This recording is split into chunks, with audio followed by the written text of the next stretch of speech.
Starting with the series जिसमें हम लोग बहुत सारी चीज़ें याद करने वाले हैं जो कि इंपॉर्टेंट है and starting with the biomolecules के विटामिन वाले पार्ट से। सो एक्जैक्टली एक क्वेश्चन फंस जाता है अगर तुम्हारे शिफ्ट में आ गया तो बल्ले बल्ले एंड याद करना कोशिश कराता हूँ याद करने की।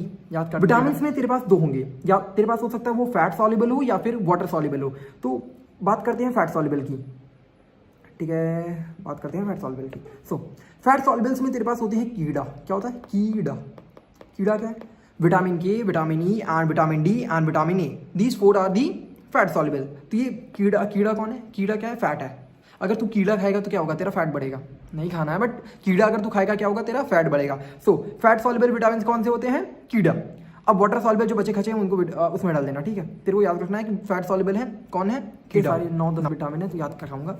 थोड़ा ऑफ टॉपिक जाएगा कि याद कैसे करा रहे हो, बट कोशिश करना याद करने की, ठीक है, कराता हूँ। तो पहला चीज है विटामिन ए। तो विटामिन ए में क्या होगा? विटामिन ए सबसे स्टार्टिंग है ABCD ना, तो स्टार्टिंग हो रही है ए से। तो सबसे पहली चीज क्या होता है? पहली निगाह में प्यार हो जाता है ना, तो इसी तरीके से ये इसकी जो डिजीज होगी वो किसके साथ मैच कर रही होगी?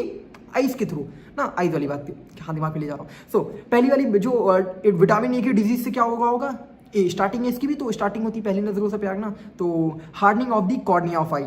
सो एंड उसको कहते हैं ज़ेरोपिथेलिमिया। अब ज़ेरोपिथेलिमिया को कैसे याद करोगे? होता क्या, जब पहले किसी इंसान को देखते हो क्या होता है?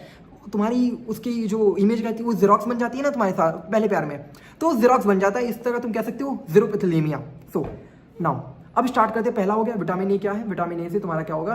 पहली नजरों में प्यार, जो कि है xerophthalmia and hardening of cornea of eye, ठीक। विटामिन B1 की बात, B1 मैं बात अभी साउथ में हूँ तो ये इसको थलाइवा इधर बहुत ज़्यादा है ना, साउथ में थलाइवा होता है, थलाइवा ना। तो ये जो थलाइवा वाला है तो Thalaiva is very very good. Thalaiva is a very very good actor. So Thalaiva is a very very very good actor, number 1 पे है। सो विटामिन B1 में क्या होगा? विटामिन B1 को जिसको मैं थलाइवा कहता हूँ, जिसको मैं थाइमीन कहता हूँ, वो वेरी वेरी क्या है? Good comes with the vitamin B2 and vitamin B2 को मैं क्या कहूँगा? राइबोफ्लेविन। राइबोफ्लेविन क्या है? देखो पहले नंबर पे कौन है? थलाइवा। दूसरे नंबर पे कौन है? रजनीकांत, ठीक है। दूसरे नंबर पे कौन है? रजनीकांत। मतलब vitamin B1 Thalaiva and vitamin B2 को क्या बोलूंगा? राइबोफ्लेविन, जो कि होता है चियोलोसिस, जो कि होता है फ्रीजरिंग ऑफ कॉर्निया ऑफ माउथ। वो माउथ पे कुछ हो जाता है, ठीक है, ऊपर अब देख लेना क्या बीमारी है, चियोलिसिस।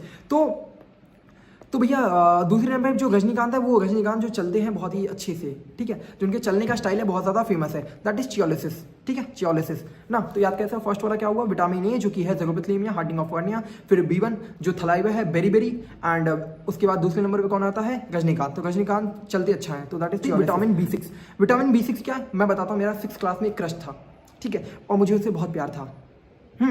तो जो प्यार था वो बहुत ज़्यादा, उसका कोई कंक्लूजन बनता नहीं, उसका कोई कंक्लूजन बनता नहीं है। 6th क्लास में जो मुझे प्यार था उसका कोई कंक्लूजन नहीं बनता, दैट इज कन्क्लूजन। एग्जैक्ट समझ आए ना? जो 6th क्लास में प्यार था वो उसका कोई कंक्लूजन नहीं, दैट इज कन्क्लूजन। याद हो गया भाई? कुछ था नहीं यार, अब कमेंट्स में आ मत जाना। विटामिन 12 की बात करते हैं, विटामिन B12 की बात करते हैं ना, तो देखो जब तुम 12th क्लास में जाते हो ना तो भाई कुछ ज़्यादा जोश होता है लड़ाई दंगे करने का ना, तो उस वक्त एनिमी ज़्यादा बन जाते हैं। कॉमर्स वालों के साथ साइंस वालों का लफड़ा चलता रहता है।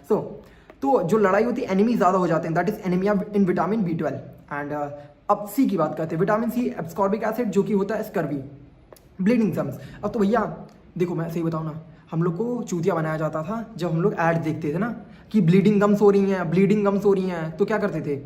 सो bleeding vitamin C that is चूतिया बनाया जाता था। किससे? Scurvy, that is bleeding gums वाला वो दिखा के एडवर्टाइजमेंट सेंसोडाइन का, सेंसोडाइन का बना लो यार, ठीक है, scurvy, bleeding gums. Vitamin D तो ऐसे याद होगा तुम्हें पहले ही कि विटामिन D से क्या होता है? तुम्हारा रिकेट्स हो जाते हैं जो कि बोन में डिफॉर्मिटीज हो जाती है।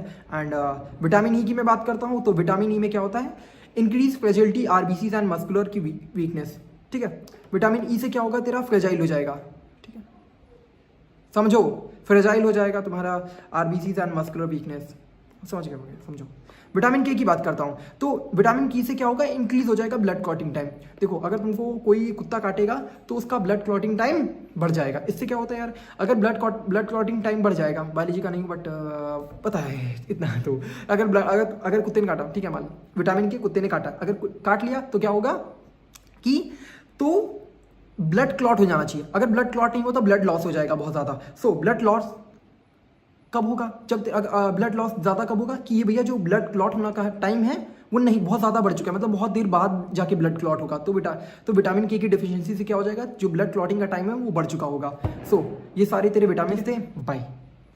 Starting with the lecture of the P block का पार्ट 2, जिसमें हम लोग नाइट्रोजन फैमिली पूरी कवर करेंगे, जिसमें trends, exception, everything. So starting with it, सबसे पहले नाइट्रोजन फैमिली में we have the elements as nitrogen, phosphorus and what is this, nitrogen, phosphorus, arsenic, antimony and bismuth. नीचे आने पे अब हो क्या रहा है, ये एलिमेंट्स हो गए ना, पी, ऐसे सबके बीच। सो नीचे आने पे इलेक्ट्रोनेगेटिविटी डिक्रीज करेगी। इलेक्ट्रोनेगेटिविटी डिक्रीज क्यों करेगी? बिकॉज उसका जो नंबर ऑफ शेल्स है वो इंक्रीज कर रहा है, साइज इंक्रीज करेगा, जिसकी वजह से इलेक्ट्रोनेगेटिविटी मेरी डिक्रीज कर रही होगी। नाउ साइज इंक्रीज कर रहा है एंड बॉइलिंग पॉइंट भी इंक्रीज कर रहा होता है नीचे आने पे। कमिंग द सेकंड थिंग जो कि इंपॉर्टेंट है, ऑक्सीडेशन नंबर। अभी ऑक्सीडेशन नंबर में क्या एग्जैक्टली देखा होगा क्या? सबसे पहले नाइट्रोजन की बात करता हूं तो नाइट्रोजन +5 में एग्जिस्ट करना चाहता है, ठीक है। बिस्मथ +5 में, फास्फोरस +5 में एग्जिस्ट करना चाहता है। बट नीचे आने पे जो +5 की ऑक्सीडेशन स्टेट है, नीचे आने पे जो +5 की मेरी ऑक्सीडेशन स्टेट है वो डिक्रीज करेगी। What does it exactly mean? Inert pair effect की वजह से नीचे आने पे जो NH2 वाले इलेक्ट्रॉन्स है वो पार्ट नहीं लेना चाहते हैं, जिसकी वजह से तेरा जो बिस्मथ का +5 है वो कम स्टेबल होगा बिस्मथ के +3 से। दैट मीन्स नीचे आने पे मेरा +5 की स्टेबिलिटी डिक्रीज कर रही होगी एंड +3 की स्टेबिलिटी इंक्रीज करेगी। +3 की स्टेबिलिटी नीचे आने पे इंक्रीज कर रही है। तो यहां से क्वेश्चन उठ सकता है कि नॉर्मल तुमसे अगर कंपैरिजन आ जाए कि बिस्मथ का +5 स्टेबल है या फिर बिस्मथ का +3, तो तुम क्या कहोगे? बिस्मथ का +3 is more stable. Now coming the atomic size. Atomic size की बात करते हैं तो नीचे आने पे साइज इंक्रीज करेगा, बट उसमें भी एक थोड़ी सी बात है। क्या थोड़ी सी बात है? कि जो नाइट्रोजन से फास्फोरस आने का जो साइज का जो इंक्रीमेंट है, दैट मीन्स जो डेल है, दैट मीन्स कितना इंक्रीज किया है, वो नाइट्रोजन से फास्फोरस आने पे बहुत ज्यादा इंक्रीज होता है। But this is not the same with the arsenic, antimony and bismuth. उसके क्योंकि इन तीनों के साथ बहुत ही स्मॉल इंक्रीमेंट होता है। क्यों स्मॉल इंक्रीमेंट होने का कारण ये है कि डी ब्लॉक आने की वजह से नंबर ऑफ इलेक्ट्रॉन्स बढ़ेंगे, जिसकी वजह से जेड इफेक्टिव न्यूक्लियर चार्ज वो बढ़ चुका है, जिसकी वजह से इनका जो इंक्रीज आएगा एटॉमिक साइज में वो कम रहता है। ठीक है यार, ठीक है। सो ऑक्सीडेशन नंबर हो गया, एटॉमिक साइज हो गया। Now coming with the melting point यार। अब ये मेल्टिंग पॉइंट में क्या करना? मेल्टिंग पॉइंट में भी थोड़ा एक्सेप्शन है। मेल्टिंग पॉइंट में एक्सेप्शन को याद कैसे करना है? देखो मैंने क्या बताया, नाइट्रोजन वाली फैमिली में Nikhil, that's my name is Nikhil है, याद है? नाम तो पता ही होगा यार, नहीं पता तो क्या कर रहे हो, ठीक है। नाइट्रोजन फैमिली में निखिल है। सो निखिल, अब बताता हूं कैसे। देखो मैं अपने बारे में एक चीज है, ऐसे सबके बीच प्यार नहीं करता। क्या बोलना है?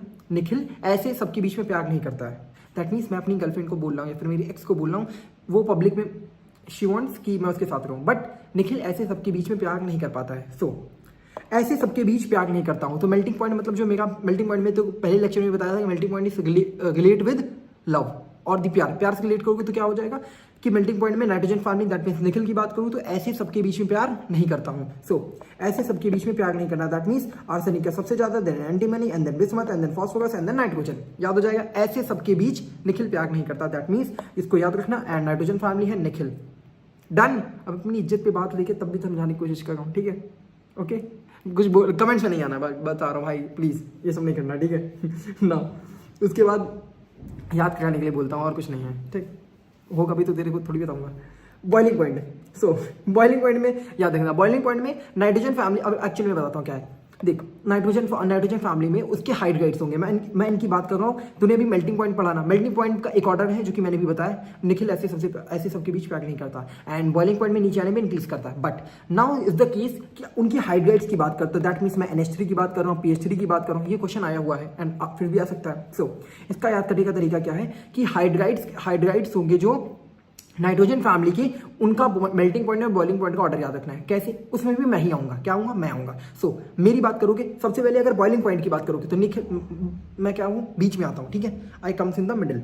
सो I comes in the middle. So that means अगर मेरा नीचे आने पे क्या सबसे पहले याद रखना है, weather it is a melting point और बॉइलिंग पॉइंट। नीचे आने पे इंक्रीज करता है, बट दो चीजों का याद रखना है। बॉइलिंग पॉइंट में जो NH3 होगा उसको बीच में रखना है, बॉइलिंग पॉइंट में नीचे NH3 को बीच में रखना है एंड मेल्टिंग पॉइंट में NH3 को आगे रखना है। That's it. दैट मींस नीचे आने पे क्या करना है? इंक्रीज कराना है एंड मेल्टिंग पॉइंट में आगे भेज दो। मेल्टिंग पॉइंट का मतलब क्या? देख, मेल्टिंग पॉइंट का मतलब मरने के लिए, निखिल को मरने के लिए आगे भेज दो एंड बॉइलिंग पॉइंट में बीच में भेज दो। बॉइलिंग पॉइंट में क्या रखोगे? बीच में भेज दो ना NH3 को एंड मेल्टिंग पॉइंट में मरने के लिए आगे भेज दोगे। दैट मींस हाइड्राइड को याद करने का तरीका है, फिर से बता रहा हूं, बॉइलिंग पॉइंट को बीच में रख दो, मेल्टिंग पॉइंट में निखिल को NH3 को आगे भेज दो। दैट्स इट, ठीक है। नाउ एक और चीज़ हाइब्रिडाइजेशन की बात करता हूँ तो NH3 इनकी हाइड्राइड्स की बात करता हूँ तो NH3 वाले में ड्रैगोज लगता है जिसकी वजह से 107 डिग्री होता है एंड इन सब में हाइब्रिडाइजेशन नहीं होता है, ठीक है। एंड डेंसिटी की बात करता हूँ, नीचे आने पे इंक्रीज करेगी, डेंसिटी नीचे आने पे इंक्रीज करेगी। Now the new thing that is electronegativity. Electronegativity कैसे, इलेक्ट्रोनेगेटिविटी में क्या है यार, देखो नीचे आने पे इंक्रीज करती है, मैंने ये बताया ना, नीचे आने पे इलेक्ट्रोनेगेटिविटी डिक्रीज करेगी एंड नीचे आने पे जो डिक्रीज करेगी, बट थोड़ा एक केस है जो कि डाटा गिवन है एनसीईआरटी में, उसके हिसाब से एसबी एंड बिस्मथ का जो इलेक्ट्रोनेगेटिविटी है वो सेम माना जाता है, ठीक है। सो याद हो जाएगा। तो इतनी इंपॉर्टेंट चीज़ थी जो कि मेल्टिंग पॉइंट, बॉइलिंग पॉइंट, यही सारे ऑर्डर्स हैं, इनको याद कर लो और एनसीईआरटी एक बार रीड कर लेना एंड जो भी तुम्हारे सॉल्ट एनालिसिस के सब जो लेक्चर्स हैं डाल दूंगा, जल्दी डाल दूंगा, ठीक है। एंड ठीक है, एंड अगर यहाँ तक देख रहे हो, अगर चैनल सब्सक्राइब नहीं किया है तो करने का मन हो तो कर देना, वरना कोई बात नहीं, ठीक है। In this video will see boron family and carbon family पूरी की पूरी कंप्लीट करेंगे, जिसमें एनसीईआरटी की लाइन बाय लाइन उठाएंगे एंड जो भी एक्सेप्शंस हैं एंड जो भी समझने वाला पार्ट है उसको भी। सो स्टार्ट करते हैं with the boron family.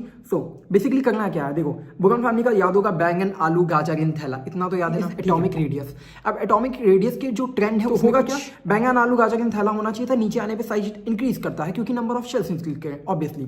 But catch यहाँ पर यह है कि एल्यूमिनियम का साइज गैलियम से बड़ा होता है। अब ऐसा क्यों होता है, देखो बैंगन, आलू, गाजर एंड थैला, ठीक है। सो बेसिकली होता क्या है, जब यहाँ पर गैलियम वाले में क्या हो जाता है, डी ब्लॉक आ जाता है। डी ब्लॉक आने की वजह से नॉर्मल कहते हो इसका जो इसके साथ नंबर ऑफ इलेक्ट्रॉन्स वाला ज्यादा हो जाएगा, जिसकी वजह से तुम्हारा क्या हो जाएगा, डी इलेक्ट्रॉन्स की वजह से गैलियम का साइज बहुत ज्यादा छोटा हो जाता है एंड एल्यूमिनियम का साइज उससे बड़ा रहता है। सो तो याद रखेगा ना ये पॉइंट को, दैट इज कि तुम्हारा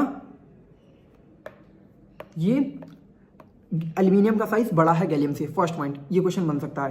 and coming with the second part that is electronegativity. अब इलेक्ट्रोनेगेटिविटी में भी झोलमाल है, क्या है वो चीज, दैट इज कि देख इलेक्ट्रोनेगेटिविटी क्या होनी चाहिए, नीचे आने पे क्या है, साइज इंक्रीज कर रही है, जिसकी वजह से क्या होगा, साइज इंक्रीज कर रहा है, दैट मीन्स इलेक्ट्रोनेगेटिविटी डिक्रीज करनी चाहिए। बट इसमें ऑर्डर कुछ है, तो उस ऑर्डर को याद करने का तरीका कुछ ऐसा है कि इसको याद करोगे कैसे, गाल, ठीक है। मतलब जो बेटी होती है, दैट मीन्स ये कह सकते हो गर्ल होती है, उसके गाल बहुत चीक्स क्यूट होते हैं ना, तो इस तरह कह सकते हैं बेटी गाल। तो बेटी गाल में तुम्हारा क्या आ जाएगा, सबसे ज्यादा बोरॉन का तुम्हारा इलेक्ट्रोनेगेटिविटी होगा एंड देन तुम्हारा थैलियम की होगी एंड देन इंडियम की होगी एंड देन गैलियम की एंड एल्यूमिनियम की। अब यही ना भूल जाओ कि इलेक्ट्रोनेगेटिविटी बहुत ज्यादा नेगेटिविटी स्प्रेड की जाती है गर्ल्स को लेके पास्ट में, तो इस वजह से बेटी गाल से तुम्हारा electronegativity. Coming with the third thing, ionisation energy. अब आयनाइजेशन एनर्जी को तुमको रिलेट करना है उस डब्लू पेड़ वाले से, जो मूवी में तुमने पेड़ नहीं देखा था डब्लू। अब वो डब्लू जो टेढ़ा काम है उसी तरीके से ये डब्लू भी टेढ़ा होगा, दैट इज तुम्हारा ये डब्लू इस तरीके से है। एंड तुम्हारी आयनाइजेशन एनर्जी का ऑर्डर कैसे होगा, सबसे पहले ये आएगा बोरॉन, देन तुम्हारा आएगा थैलियम एंड देन आएगा सबसे पहले boron, then thallium and then gallium and then aluminium and then indium. तो ऑर्डर क्या तुम्हारा क्या हो जाएगा, बोरॉन, देन तुम्हारा thallium and then gallium and then तुम्हारा aluminium and then indium. Ionization energy का ऑर्डर जब भी बात होगी 13th ग्रुप में तुम्हें वो डब्लू सोचना है एंड डब्लू थोड़ा टिल्टेड वाला है। गैलियम का एल्यूमिनियम से ज्यादा क्यों होता है, गैलियम का आयनाइजेशन एनर्जी एल्यूमिनियम से ज्यादा क्यों होता है, just because of the poor screening of 3d10 electrons, ठीक है, डी इलेक्ट्रॉन्स की वजह से। एंड थैलियम का इंडियम से ज्यादा होता है just because of the lanthanide contraction जो नीचे एफ ब्लॉक आने लगता है तब, ठीक है। मेल्टिंग पॉइंट, अब सुन दे मेल्टिंग पॉइंट क्या है, तो जो लड़के होते हैं या फिर जो मेंस होते हैं वो मेल्ट कब होते हैं, बाटली, तो उसी तरीके से मेल्टिंग पॉइंट के लिए याद रखना है कैसे, दैट इज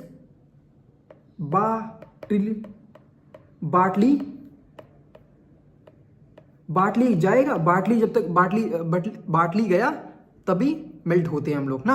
उसी तरीके से क्या हो जाएगा, बाटली गया में क्या आ जाएगा तेरा boron, then aluminium and then टिली, तो thallium and then indium and then gallium. So melting point में क्या याद रखना, हम लोग पिघलते कम है, इवन द बॉयज, मैं नहीं पीता भाई, वहाँ जाना मत कमेंट सेक्शन में, पहले बता रहा हूँ, ठीक है।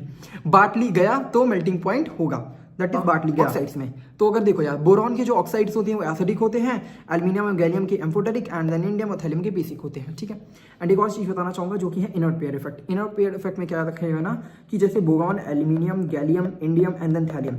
इनर्ट पेयर इफेक्ट का मतलब वही है कि जो NH2 जो नीचे वाले इलेक्ट्रॉन्स हैं वो पार्ट नहीं लेते हैं। इन द सेम सेंस तो बोरॉन का तुम्हारा +3 एग्जिस्ट करता है एंड इसका भी +3 एग्जिस्ट करता है ना, इन दोनों का भी करता है, लेकिन थैलियम +1 में रहना चाहता है।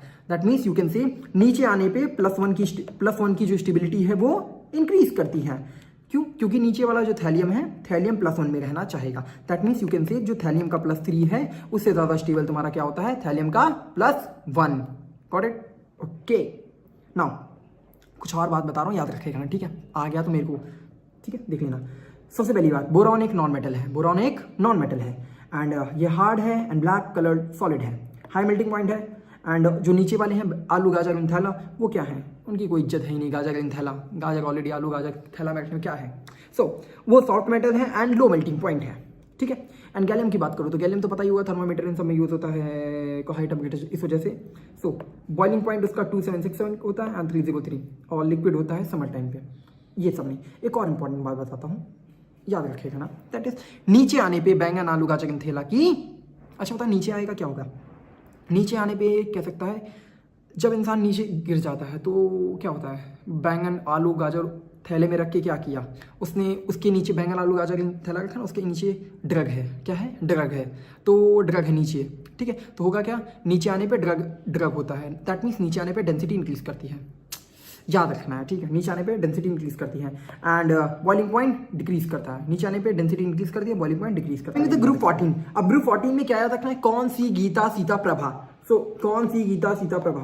एंड इसमें एक चीज है बताना चाहूंगा, दैट इज कार्बन की 2 आइसोटोप हैं, 12C14 एंड 13C14 एंड उससे मेरे को मतलब नहीं है, मेरे को मतलब है S30 के 14 से, दैट इज 14C14 जो कि है रेडियो एक्टिव। मतलब 14C14 मेरा क्या है, रेडियो एक्टिव है, एस्थेटिक का 14, ठीक है, शांत रहना, याद करो। दूसरी चीज melting point and ionisation energy की बात करता हूँ, इसमें थोड़ा कुछ ग्लिच है, दैट इज कि कौन सी गीता ऐसा नॉर्मल होना चाहिए कि नीचे आने पे क्या होना चाहिए, नीचे आने पे साइज क्या हो रहा है, इंक्रीज होगा, जिसकी वजह से आयनाइजेशन एनर्जी क्या होगी मेरी, नीचे आने पे क्या हो रहा है, साइज इंक्रीज कर रहा है, that mean ionisation energy decrease करेगी, मतलब स्टार्टिंग वालों का अच्छा आयनाइजेशन एनर्जी होगा। बट एक ग्लिच है, दैट इज लेड का ज्यादा होता है टिन से। अब याद कैसे करेंगे, मेल्टिंग पॉइंट आयनाइजेशन एनर्जी का सेम ऑर्डर यही होता है। याद कैसे करना, मेल्टिंग पॉइंट को रिलेट करो प्यार से, मतलब पिघल जाते हैं। आयनाइजेशन एनर्जी क्या है, अब इलेक्ट्रॉन निकालना, दैट इज लड़ाई इट्स इन। तो प्यार हो या फिर लड़ाई हो, दोनों ही करनी चाहिए प्यार से, वेदर इट इज लव और इट इज फाइट, दोनों ही करो प्यार से, that means PB is greater then SN। And इसका कि एक दोनों का ऑर्डर बता, एक्चुअल में ये बात कुछ ऐसी है, इन आयनाइजेशन एनर्जी का एक एक्सप्लेनेशन सुन लो कि आयनाइजेशन एनर्जी PB का क्यों ज्यादा होता है SN से। सो होता क्या है, तुम्हें एक चीज पता होगी, नीचे आने पर अगर मैं बात करता हूँ, कार्बन में +4 ऑक्सीडेशन स्टेट हो जाती है, silicon +4 and germanium +4, tin +4 and lead +4। नहीं, लेड का तुम्हारा +2 स्टेबल होता है just because of the inert pair effect. Lead का +2 स्टेबल होगा किसकी वजह से, इनर्ट पेयर इफेक्ट की वजह से। तो लेड का +2 स्टेबल होता है इनर्ट पेयर इफेक्ट की वजह से। अगर देखो मतलब क्या, ज्यादा इलेक्ट्रॉन तुम नहीं निकाल सकते हो, दैट मीन्स ये इसका क्या हो जाएगा, लेड से निकालोगे तो इसका इनर्ट पेयर इफेक्ट की वजह से क्या हो जाएगा, PB is greater then PB का ज्यादा होगा SN से, इनर्ट पेयर इफेक्ट की वजह से, ठीक है, आयनाइजेशन एनर्जी याद रखिए ना, इस बात को बता दिया हूँ। Second thing electron negativity, electron negativity को रिलेट करो नेगेटिविटी से, इलेक्ट्रॉन नेगेटिविटी को रिलेट करता है नेगेटिविटी, एंड नेगेटिविटी ऑनलाइन में होती है जो कि है S30 के 14 वालों के साथ। सो उनके लिए एक बात मैं बोलना चाहूंगा, that is they are clever people share the great stories, clever people share the great stories, that is carbon का ज्यादा होगा लेड से, कार्बन का ज्यादा होगा लेड से, एंड देन SNGSI मतलब टिन जर्मेनियम एंड सिलिकॉन का तीनों का बराबर होगा, ठीक है। तो स्टोरीज ईज तो सिलिकॉन एंड देन SNGSI, ठीक है, clever people share the great story, जिसमें कार्बन का ज्यादा है लेड से, and then SN is equal to germanium and then silicon, याद हो जाएगा, ठीक। Now coming with the density, density वाले पार्ट तो मेरे को बताना कमेंट सेक्शन में, इसको कैसे याद करोगे। दैट इज कुछ नहीं है, कार्बन और सिलिकॉन की पोजीशन को इंटरचेंज कर देना, मतलब नीचे आने पे डेंसिटी इंक्रीज करेगी just because the mass is increasing and लेकिन कार्बन का ज्यादा होगा सिलिकॉन से। इसका रीजन और कैसे याद करोगे बता देना, ठीक है, अगर जिसको भी पता है, ठीक है। इतना ही इस वीडियो के लिए, इतना ही, see you in the next video. And क्या इसकी लेंथ इंक्रीज करके 10 और 15 मिनट्स तक ले जाऊँ, जिसमें बहुत सारी चीज़ें याद करा दूँ। If you want that comment कर देना। सो इस वीडियो में इंपॉर्टेंट टॉपिक में we have something called P block की oxygen family and halogen. So इसकी जितनी भी एक्सेप्शन है एंड जो भी चीज़ें हैं वो इस वीडियो में कवर करेंगे। सो जो भी क्वेश्चन आएगा इससे तुम्हारा बन जाएगा। नाउ करते हैं start. So we have something, देखो यार सबसे पहले ऑक्सीजन फैमिली में क्या है, ऑक्सीजन, सल्फर, सेलेनियम, टेल्यूरियम, ये सब कुछ है। तो इनको याद कैसे करेंगे, ओ स्टाइल से टीपो, मतलब क्या करें, स्टाइल से भाई टीपना है। टीपना इन द सेंस छापना है। एग्जाम में भी छापते होगे बट जेई में नहीं छाप सकते इफ़ यू आर समवन, ठीक है, ईयर 1। सो ओ स्टाइल से टीपो। नाउ अब बात करते हैं नीचे आने पे तुम्हारा क्या होगा, साइज इंक्रीज करेगा and melting point and boiling point भी इंक्रीज करेगा। दैट मीन्स नीचे आने पे ओ स्टाइल से टीपो, जब तुम टीपोगे मतलब छापोगे ना, तो तुम्हारे माँ बाप ना, तो माँ बाप को भी अच्छा नहीं लगेगा, बट उनकी इस केस में क्या होगा, माँ बाप की इज्जत डुबा रहे हो। दैट मीन्स उसकी इज्जत की डिगवाने मतलब इंक्रीज कर रहे हो गलत सेंस में, इसलिए बोल रहे हैं ना, याद कर लेना। नाउ बात करते हैं ऑक्सीडेशन नंबर में। तो ऑक्सीडेशन नंबर में क्या है हमारे पास, बेसिकली नीचे जब आओगे तो तुम्हारी +6 की स्टेबिलिटी डिक्रीज कर रही होगी। What does it exactly mean, मतलब जो तुम्हारा NH2 जो लास्ट में इलेक्ट्रॉन्स हैं वो तुम्हारा रिएक्शन में पार्ट नहीं ले रहे होंगे। दैट मीन्स जो रिलेक्टेंट है वो नहीं निकलना चाह रहे हैं। दैट मीन्स कह सकते हो तुम्हारा अगर नीचे आओगे तो पोलोनियम की +6 की ऑक्सीडेशन स्टेट एंड पोलोनियम की +4 की ऑक्सीडेशन स्टेट की बात करोगे तो +4 वाला ज़्यादा स्टेबल होगा। तो तुम्हारा यही कंपैरिजन में आता है। दैट मीन्स ये वाली चीज़, और दूसरी चीज़ क्या सकते हो, नीचे आने पे +4 इंक्रीज करेगा एंड नीचे आने पे +6 इंक्रीज करेगा, सॉरी +6 डिक्रीज करेगा due to the inert pair effect. ना अब बात करते हैं इलेक्ट्रॉन एफिनिटी में। तो इलेक्ट्रॉन एफिनिटी का मतलब क्या है तुम्हें पता ही होगा, दैट मीन्स जो भी है। अब बात करते हैं ऑक्सीजन में। ऑक्सीजन की इलेक्ट्रॉन एफिनिटी क्या होती है, कम होती है सब में। दैट मीन्स तुम्हें क्या होगा, नीचे आने पे तुम्हारी क्या हो रही है, इलेक्ट्रॉन एफिनिटी डिक्रीज कर रही है, ठीक। बट ऑक्सीजन की तुम्हें क्या करना है, पीछे कर देना। इसका रीजन क्या है यार, क्योंकि देखो जो ऑक्सीजन है छोटू सा ऑक्सीजन है, उसमें इलेक्ट्रॉन है, कितने इलेक्ट्रॉन है तुम्हारे लास्ट वाले में, 6 इलेक्ट्रॉन से भरे पड़े हैं, ठीक है, 2-4 वाले में। तो बेसिकली होगा क्या, इसमें तुम्हारा इलेक्ट्रॉन भी ज्यादा है एंड छोटू सा साइज है। दैट मीन्स तुम्हें जो इलेक्ट्रॉन एफिनिटी है इसकी क्या होगी, इलेक्ट्रॉन की इसको चाहत बहुत कम है, छोटा सा घर है, उसमें पहले से भी बहुत सारे लोग रह रहे हैं, तो और इलेक्ट्रॉन को आने देगा, कहेगा ना भाई मैं छोटू सा हूं और मेरे पास ऑलरेडी इलेक्ट्रॉन है, तो मैं क्यों ही दूसरे को बुलाऊं। दैट मीन्स उसकी इलेक्ट्रॉन एफिनिटी डिक्रीज हो जाएगी। तो ऑक्सीजन की इलेक्ट्रॉन एफिनिटी सबसे कम होती है, ठीक है, उसके ग्रुप में। नाउ अब बात करते हैं यार जो कि है हमारे पास नीचे आने पे, अगर इनकी बात की जाए, जैसे हाइड्राइड्स इनकी देखते हैं। तो basically you have H2S, NH2SC, H2T, ये सब है। तो बेसिकली मैं तुमको एक चीज़ बताता हूँ, देखो हो क्या रहा है, H2PO या फिर H2O की बात करोगे तो बेसिकली इनकी बॉन्डिंग है, ठीक है। अब इनकी बॉन्डिंग में तुम देख सकते हो हाइड्रोजन सब में सेम है और ये एलिमेंट डिफरेंट है, वो स्टाइल से टीपू। अब नीचे आने पे क्या हो रहा है, मैं तुम बस इसकी बात बताओ, नीचे आने पे क्या हो रहा है, साइज इंक्रीज कर रहा है। अब देखो इनकी रिश्तेदारी अच्छी खासी हुई है, किसकी हुई है, ऑक्सीजन की और हाइड्रोजन की, सल्फर की, हाइड्रोजन की, ठीक है। इस तरह से जो इनकी रिश्तेदारी हुई है एलिमेंट्स की, दैट मीन्स नीचे आने पे इसका डिफरेंस बड़ा होगा। डिफरेंस किस चीज का बड़ा होगा, that mean you can say जो साइज का डिफरेंस वो बड़ा होगा, क्योंकि हाइड्रोजन तो सेम है यार, सब में है, बट नीचे आने पे ऑक्सीजन से लेकर पोलोनियम तक आने में जो साइज का इंक्रीमेंट है वो होता रहेगा, जिसकी वजह से इन दोनों के बीच में जो रिश्ते हैं वो रिश्तों के बीच में दरार आ जाएगी। क्योंकि डिफरेंसेस क्रिएट हो जा रहे हैं साइज की वजह से। तो मतलब ये अमीर गरीब वाला रिश्ता हो चुका है कह सकते हो। इसी वजह से नीचे आने पे ये पोलोनियम है, हाइड्रोजन को भगाना चाहेगा, क्योंकि दूरियां इनके बीच में ज़्यादा है इन कंपैरिजन टू H2O वाले में। तो इन दोनों का बॉन्ड तुम कह सकते हो बॉन्ड लेंथ बहुत ही ज़्यादा होगी, तो बॉन्ड स्ट्रेंथ कम होगी, जिसकी वजह से ये भगा देगा। तो हाइड्रोजन भाग जाए उसको क्या कहते हैं, हाइड्रोजन को निकलना। दैट मीन्स वो एसिडिक स्ट्रेंथ को भी इंक्रीज कर रहा होगा नीचे आने पे एंड रिड्यूसिंग नेचर को भी इंक्रीज कर रहा होगा। और तुम कह सकते हो बॉन्ड लेंथ तो इंक्रीज है, ये बॉन्ड लेंथ इंक्रीज है, जिसकी वजह से रिड्यूसिंग नेचर भी इंक्रीज होगा, क्योंकि हाइड्रोजन भाग जाएगा एंड एसिडिक स्ट्रेंथ भी, ठीक है। बॉन्ड स्ट्रेंथ तुम्हारी बॉन्ड एनर्जी तुम कह सकते हो नीचे इंक्रीज करेगी एंड बॉन्ड एंगल तुम्हारा डिक्रीज कर रहा होगा। सॉरी ये दोनों ही डिक्रीज करेंगे, bond energy and bond angle दोनों ही डिक्रीज कर रहे होंगे। Now coming with the melting and boiling point. यार मेल्टिंग एंड बॉइलिंग पॉइंट में कुछ नहीं याद रखना है, जैसे तुमने ये वाला याद किया है कि इलेक्ट्रॉन एफिनिटी वाली चीज़ की ऑक्सीजन को पीछे धर दो, लेकिन इस वाले जब माई बाप में आएगा तो माई बाप में ऑक्सीजन को बहुत ज़्यादा प्यारा होता है। दैट मीन्स माई बाप में ऑक्सीजन प्यारा होता है, तो basically you can say H2 का सबसे ज़्यादा होगा, H2 का सबसे ज़्यादा। H2 बेसिकली यहाँ होना चाहिए था बट उसको उठा के इधर भेज दिया है, दैट्स इट। H2 का सबसे ज़्यादा, देन पोलोनियम। इधर आने पे पहली बात हो रहा है इंक्रीज एंड तुम ऑक्सीजन माई बाप का ज़्यादा प्यारा है, मेल्टिंग बॉइलिंग पॉइंट में H2 प्यारा है, इस वजह से उसको आगे भेज दे रहा है, दैट्स इट। तुम्हारी ऑक्सीजन फैमिली कंप्लीट होती है। अब हेलोजन की बात करें तो हेलोजन्स को कैसे याद कर, फिल कॉल करने बाहर आई एंटी ना, तो इसी तरीके से साइज एंड मेल्टिंग पॉइंट ये सब इंक्रीज करेगा। अब बात कर लेते हैं इनके कलर की। तो तुम्हारा जो F2 है फ्लोरीन वाला येलो कलर में है, क्या है, फ्लोरीन येलो कलर में है। That means you can see fluorine is yellow colour, Cl2 in green colour, but Br2 in reddish colour, Na2 in violet colour. So ये देखने के लिए तो आए नहीं होगी यहाँ पर, सो याद भी कराना मेरा फर्ज बनता है। सो बेसिकली देखो I2 को वायलेट कैसे याद करोगे, वायलेट, तो वायलेट में तुम्हारा VI, that means violet, I है और V है, तो वायलेट और आयोडीन। Br2 की बात करूँ तो Br2 कैसे याद रखो, रेडिश ब्राउन मतलब ब्राउन तो है ही, और उसके बाद ब्राउन से मिलता जुलता कलर क्या होता है, रेड होता है। तो बेसिकली 2 Br2 हैं, एक Br तुम्हारा ब्राउन करेगा, एक Br तुम्हें रेडिश को बोल रहा होगा। Cl2 की बात करता हूँ, क्लोरीन क्या है, येलो है, क्लोरीन मतलब कह सकते हो chlorine is in yellow colour, greenish yellow, इसको याद रख लेना। कैसे याद कराऊँ? ओके, ग्लिसरीन याद हो जाएगा। Glycerine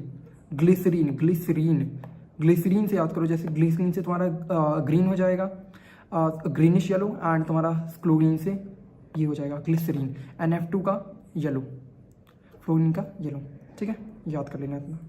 that's it. नाउ बात करते हैं ऑक्सीडाइजिंग पावर में। तो ऑक्सीडाइजिंग पावर में क्या होगा? तुम्हारा F2 ज़्यादा, then Cl2, then Br2, then I2। But अब देखो एक चीज़ है, फ्लोरीन क्लोरीन ऑक्सीडाइजिंग पावर में ये समझ आता है, बट अब ये बॉन्ड डिसोसिएशन एनर्जी में तुम्हारा क्या होता है? Chlorine bromine F2 I2। Basically हो क्या रहा है? जो फ्लोरीन है F2 को थर्ड नंबर पे भेज दो, मतलब जो फरहान है, कह सकते हो फरहान, उसको तीसरे नंबर पे भेज दो। That means Farhan third grade आदमी है। ठीक है, बेसिकली बहुत अच्छा दोस्त है मेरा, बहुत अच्छा इंसान है यार, बट याद करने के लिए हम लोग कह रहे हैं फरहान जो है वो थर्ड पे नंबर पे आएगा। अगर टूटने की बात की जाए, मतलब टूटेगा उसका दिल, बहुत उसका ब्रेकअप थर्ड क्लास में होता है, कह सकते हो फरहान का ब्रेकअप थर्ड क्लास में होता है, उसकी वजह से बॉन्ड डिसोसिएशन एनर्जी F2 की थर्ड नंबर पर आती है। इसको याद रखेगा ना। फरहान F2 को कैसे याद करोगे? फरहान उसका थर्ड क्लास में ब्रेकअप हुआ था, दैट मीन्स उसकी bond dissociation energy dissociation breakup तो उसकी थर्ड नंबर पे, थर्ड क्लास में होता है, इसलिए F2। कोई भी रिलीजियस वाले मत लेना यार भाई, आ जाओ पता चला। ठीक है भाई लोग, सब मेरे दोस्त है। इलेक्ट्रॉन एफिनिटी की बात करता हूँ। इलेक्ट्रॉन एफिनिटी में कैसे याद रखोगे? क्लोरीन इस तरह है, तो बेसिकली हो क्या रहा है? तुम क्लोरीन और फ्लोरीन की बस इंटरचेंज कर देनी है पोजीशन। ठीक है, क्लोरीन और फ्लोरीन की इंटरचेंज कर देना पोजीशन। अब रीजन में यहाँ पे नहीं आएंगे अभी, we don't have enough time. So बात करते हैं boiling point and melting point में। तो बॉइलिंग पॉइंट में तुम्हारे पास क्या हो जाएगा? HCl HBr HIF है, तो इसी तरीके से तुम देख सकते हो, बस HF को आगे भेज दो। मेल्टिंग पॉइंट में बात करोगे तो तुम्हें किस में भेजना है? फ्लोरीन थर्ड वाले में। मेल्टिंग पॉइंट मतलब, मेल्टिंग पॉइंट को ऐसे मैंने तुमको प्यार से याद कराया था पहले बहुत सारे वीडियोस में, मेल्टिंग पॉइंट इक्वल टू प्यार। उसी तरीके से जब मेल्टिंग पॉइंट की बात जब करोगे तो फरहान को थर्ड नंबर पे भेजना है। जब ब्रेकअप वाली बात हुई थी तब भी थर्ड नंबर पे, और मेल्टिंग पॉइंट या फिर प्यार की बात करेंगे तब भी फरहान को थर्ड नंबर पर भेजना है। एंड तुम्हारा बॉइलिंग पॉइंट की बात करें तो बॉइलिंग पॉइंट की बात करें तो फरहान बहुत जल्दी गुस्सा हो जाता है, तो दैट मीन्स उसका बॉइलिंग पॉइंट बहुत ज़्यादा होगा। समझ गए? फिर से एक बार रिकैप करा देता हूँ। इसमें देखो, फ्लोरीन क्लोरीन आयोडीन नीचे आने पे size and melting point increase करेगा। इनका कलर I2 में जैसे याद करोगे वायलेट, तो V से वायलेट एंड आयोडीन। ठीक है, Br2 की बात करोगे तो Br2 से Br से कलर ब्राउन हो जाएगा, एंड एक और Br है तो ब्राउन से मिलता हुआ कलर क्या है? रेड होता है। क्लोरीन की बात करो तो क्लोरीन कैसे याद करो? ग्लिसरीन से हमारा ग्रीनिश येलो हो जाएगा, और सीरीन से मतलब क्लोरीन। ठीक है, आपने इसको कैसे याद किया था? ऑक्सीडाइजिंग पावर मतलब नॉर्मल ही है, नॉर्मल ऑर्डर लगती है। बॉन्ड डिसोसिएशन एनर्जी की बात करी तो मैंने कहा इससे ब्रेकअप होता है। ब्रेकअप किसका होता है? फरहान का। कौन सी क्लास में? थर्ड क्लास में। दैट मीन्स फरहान को मतलब F2 को थर्ड नंबर पे रखना है। ठीक है, हमने मेल्टिंग पॉइंट में क्या कहा? मेल्टिंग पॉइंट मतलब इक्वल टू प्यार होता है, हमने पहले भी देखा। और प्यार कौन सी क्लास में? थर्ड क्लास में। दैट मीन्स HF को इस नंबर पर इस तरह इंक्रीजिंग ऑर्डर में रखना है। देख लेना ये ऑर्डर इस तरह है, not in that way. And boiling point की बात मैं करता हूँ तो बॉइलिंग पॉइंट में तुम कह सकते हो, बॉइलिंग पॉइंट मतलब गुस्सा टाइप का, मतलब बॉइल होगा मतलब फरहान को गुस्सा बहुत आता है, इस वजह से HF आगे रखेंगे। इलेक्ट्रॉन एफिनिटी में क्लोरीन एंड फ्लोरीन का इंटरचेंज होता है। That's it. And this was the last video on the block chemistry, जिसमें जितनी चीज़ें मैं कवर करानी थी करा दी है। एंड मैं इसका पूरा मतलब जितने भी दो वीडियो और बनाऊँ, उन दोनों को समराइज करके, मतलब दोनों को मर्ज करके ब्लॉक केमिस्ट्री में डाल दूंगा। I think you are seeing that part if you are in that. Okay, so complete होता है। And best of luck for the examination if you are going to have. And tension नहीं लो, ठीक है? Bye bye. ठीक है, bye. So start करते हैं सॉल्ट एनालिसिस के ग्रुप 1 में एसिडिक रेडिकल वाले में। सो इस वीडियो में विल कवर द ग्रुप 1 के एसिडिक रेडिकल, एंड जो भी क्वेश्चन आने वाला होगा एसिडिक रेडिकल से इसी से हो जाएगा। And you will get the notes in the description, और ये पंकज सर की नोट्स हैं। ठीक है, तो कराता हूँ। सो बेसिकली सबसे पहले जो एसिडिक रेडिकल में होगा क्या, we will have group 1, group 2 and group 3 ना। तो ग्रुप 1 में होगा क्या? देखो यार, होता क्या है, रेडिकल्स होंगे तुम्हारे पास। रेडिकल्स होंगे जो कि हो सकता है तुम्हारा कार्बोनेट, एसीटेट, नाइट्रेट, ये जो भी हैं, जो भी रेडिकल्स हैं इनको क्लासीफाई करना होगा। तीन कैटेगरीज में करते हैं, group 1, group 2 and group 3। And इनका बेसिस क्या है क्लासिफिकेशन का?